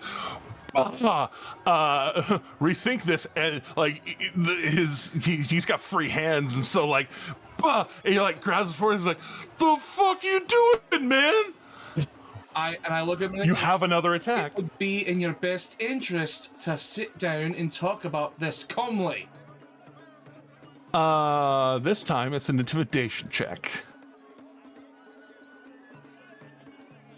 It's only a 7. Roll the natural 8. Natural 8. And Total of 8. and they're just grabbing their fucking head. Just, the fuck's wrong with you? And then they can kind of tell that you only threw one punch, or only threw one headbutt. Done more. Like you definitely seem like you can do more. And there's this moment. You imagine watching me take a full turn of just going like 4 times? Buddy? All of them hit. Oh man, that'd be brutal. I could totally do it. I could totally 4 times, But burning only 1 key point, hit them with a headbutt. Brutal. we call that a snare drum. But You ever been let's meet Woody Woodpecker, bitch. indeed, but you kind of growl up at them, and you see them again, kind of like their eyes, and they kind of like put up their hands, and their form starts to shrink back down to the one that they were in before, more fitting to the clothing that they're wearing.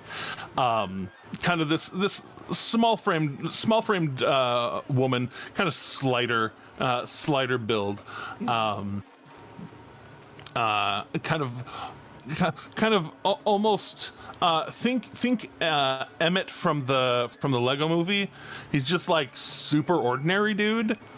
Yeah. This is super ordinary chick. And and she has this kind of bob haircut underneath. Yeah, empty. Only yeah. Oh my god, that needs to be a sticker now. Get on that.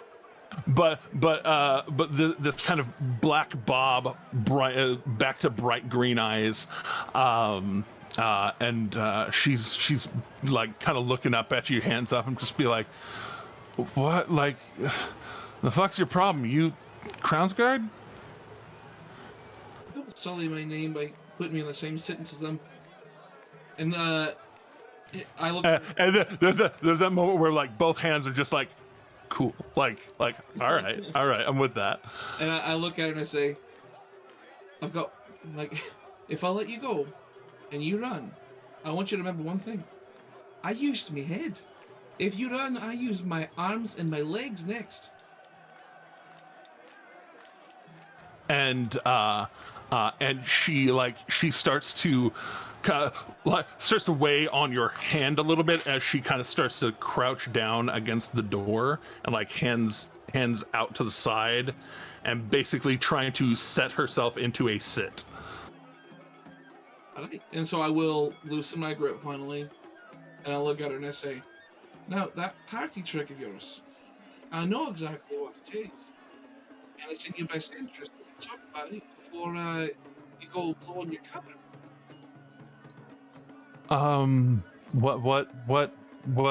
What party tricky?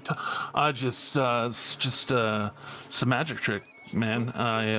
Selling it as a disguise self, I know exactly what it is. Don't insult my intelligence once again.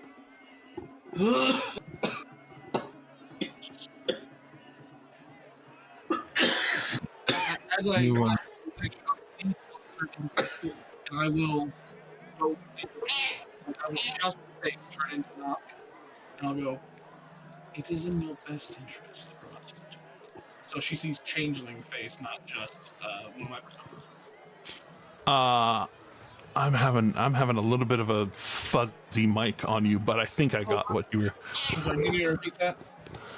I think I caught what you were saying, but it wasn't as loud. It was pretty garbled for me as well. Okay. I got it. He went full knock face. Yeah, you went full knock I got face the and understanding of what he did. Okay. Just, you know. That's okay. Tighten up on the mic sometimes, it's fine. Sometimes I have to get this close to be heard properly. But she looking up at you, and then like you go into knock face, and the fear on the face starts to melt, and so does the face. and it goes from nondescript human woman to kind of a much paler face, similar to your own, still more effeminate. Still with its own definable features. Like yours is less defined but masculine. Hers is less defined but feminine, and then like the sallow paleness. Her eyes aren't quite as like sunken, circled, but still that vibrant green. And the shorter kind of bob lengthens out a little bit, and is a little bit more wavy as it comes to its more current natural or her presentation of herself. Are we still in initiative? Well, you're keeping an eye on this whole interaction. We're going, "What's going on?" Yeah, like because actually once if I see the transformation into a changeling, and I see Nock in his natural state, I would just the Saoirse face like shifts and then goes back. I wouldn't have tried. I mean, I wouldn't have cared to shield it from your direction because I don't care if you see. Right. Because like it doesn't matter. So you probably would have seen Saoirse's face go away and be replaced with Nox. Even if it's just a side profile, you can tell. Yeah. Then I would walk back in a very non-threatening way, because I'm going to assume if Nox shows somebody their real face, this is not a fight anymore. This is a conversation. So I'll just walk back and just kind of look at both of them like, okay, not what I expected. And as you come back around the corner, she kind of there's this little bit of like a tension and kind of like retreating, and then you're not throwing anything or brandishing anything, and so she kind of relaxes and gives Akira the little two finger like, what's up? Yeah. So what's happening here? And I'll go back to Saoirse just for the sake of disguise and be like. And as you're approaching, Nock is going back to Saoirse. She goes back to the more nondescript human form. No matter how many times I see that, I don't think I'll ever fully get used to it. It's weird being on this side of it for a change. Oh, good. I'm glad. I'm glad that you're experiencing that. Yeah, no, I now have a new appreciation for what you guys go through. Anyway, You share that with your friends? well, I shared it with a certain group of people. Yeah. The question is, you're out here. I understand you were trying to intimidate, but why are you so freely just changing? Even if it was just an audience of one. People are stupid. Pass it off as you pass it off as magic, and people think that you're some powerful sorcerer, wizard, something, and you know. Now, the question I have for you is, do you know what you're doing? I mean, no. I the and she, but like she points to the coin purse, and like looking at it, there's a little bit of a brand, kind of like embossed into the leather. And she's like, no, but somebody's got something that fancy, they can afford to be stole from.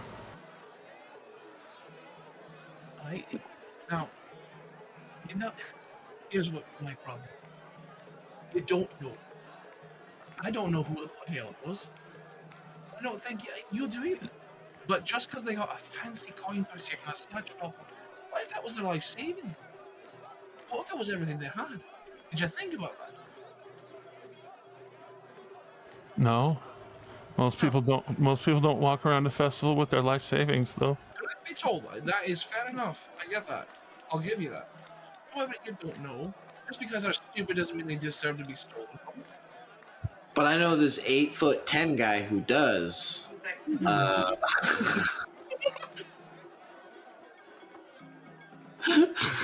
be fair, I'm walking around with my life savings on my hip at almost all times because of the I mean, I've had people waving this in the past, but I don't have it anymore. I would like to point out, as a DM, I said what I said. Most people aren't stupid enough to walk around with their life savings on their hip. And to be fair, I know Luca is not one of those people if he was here. Luca literally used point. art lockbox for fuck's sake. Sorry, I'm. Yep. I was like, I know if he was here, he'd make that point. Be like, I'm not walking around. Most of the rest of us here, though, I think, in fact, are. Yeah. Well, yeah. But Kira didn't He's have not life carrying savings, anything. so. Shade is not carrying any. Oh wow, that just made me sad. We're getting there, all right? After we have our beach episode, okay? All right? We're going right back to those woods where we struck a deal with that fae. Festiving it up like this, yay! Right, we went to Lollapalooza. Shade is in. Panda Shade, Feywild, Frozen, and Carbonite. I would say, Oh man. if you're gonna steal from people, and I know this from experience, if you're gonna steal from people, you do it from people that can afford it no matter what. And that's when you know somebody from a royal family, they're not giving two shites about 20 silver. For a small family, feeding 4 children on a peasant's payment, that's nothing. That's everything. Nothing to us.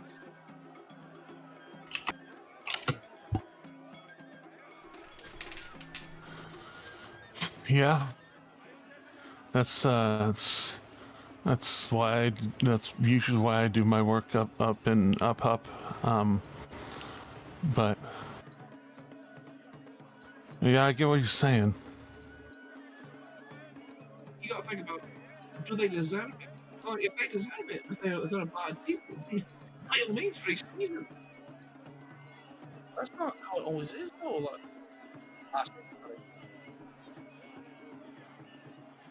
But with that, she'll kind of look over, she'll go over at Akira.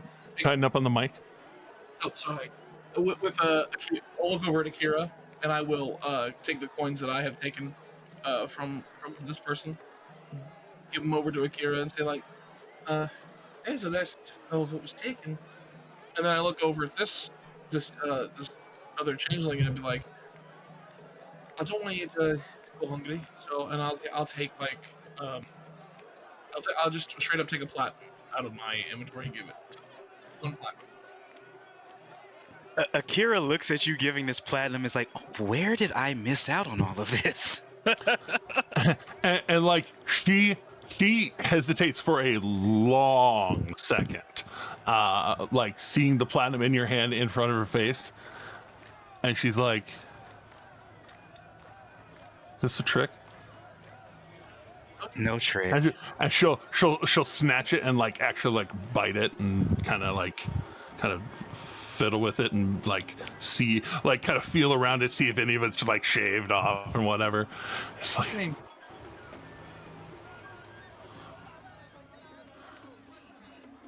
why would you do this? I'm doing it because it's what is the right thing to do. What to name? It's only proper.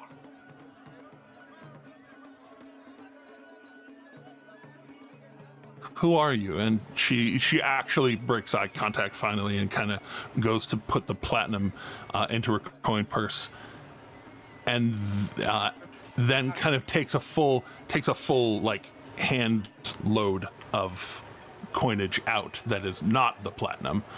Yeah. And kind of hands it towards Akira. I'll No, I'm okay. No, I mean the fucking bag, dude. Oh. That's like, I don't need it. Yeah, okay. You have noticed she has called everybody dude or man. Saoirse, Akira. No, yeah, that's fine. Just saying it all. Yeah, Akira will take the bag. And just kind of drop the coinage into the fancy bag, and Now, we're just passing through. and then there's a moment where she takes a second, is like, wait, just hold, if it's all the same, and she goes and kind of like fishes out several gold and silver equating to 10 gold worth of money, and then like drops the platinum in. Gotcha. Fair enough. It's yours to do with what you like, but still, we're just passing through. What is your name?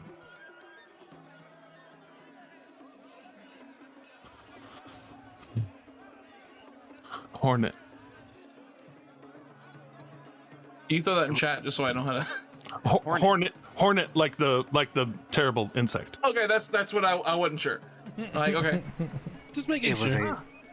It was a pleasure meeting you, Hornet. And your ring does not ping. okay. No ring ping. No ping. I will say. Are you hungry, Hornet? Not today, I'm not. All right. Well, do a bit better. All right. If you need help with anything, I'm Saoirse, or you may call me Nock. And there's a moment where she does the math, and Saoirse, right? In that case, you can call me Emil. Emil. All right. Well, Emil, I feel comfortable leaving you at this point, but I'll let you know. If I catch you stealing a willy-nilly from just regular folk, it's gonna be a lot more trouble.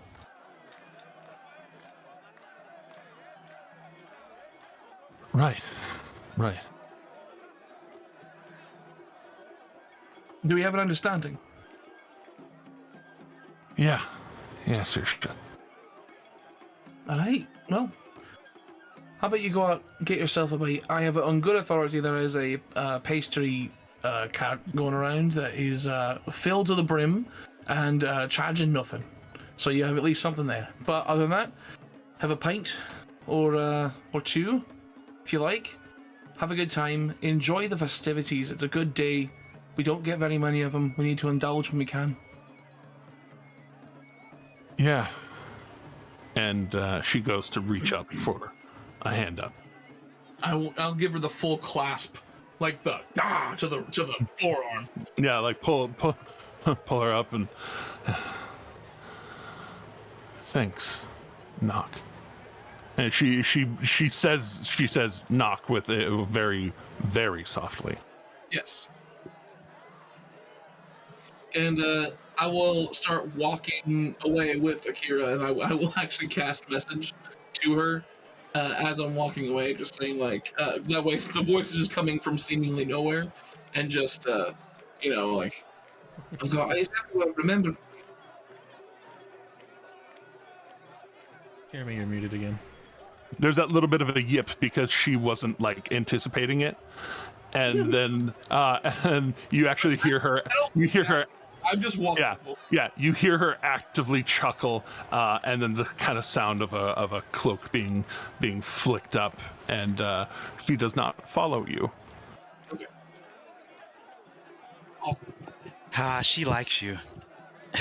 But y'all get back to the festivities. We're going to go ahead and cut it off for today because it is that time. It is 3:30 Pacific. So sorry we got started so late, guys, but we might have actually got through the rest of the festival day. But you know what time we can get back to that? Next week here on this way we can enjoy some of it with Ro. Yeah. I definitely do not regret being able to pull Ro into Festivus Day. So never wasted. But as always, thank all of you viewers for attending, all of the playership for showing up. Y'all make this happen. I really appreciate it. Check us out on all the things. But until next time, as always, please remember that kindness is in fact free and makes you a little bit less of a dick. And please keep going. Make my monster grow! Random song reference. I don't know at this. Oh gosh. You put yourself on the Teddy, spot. cut us off, Teddy. Cut us off.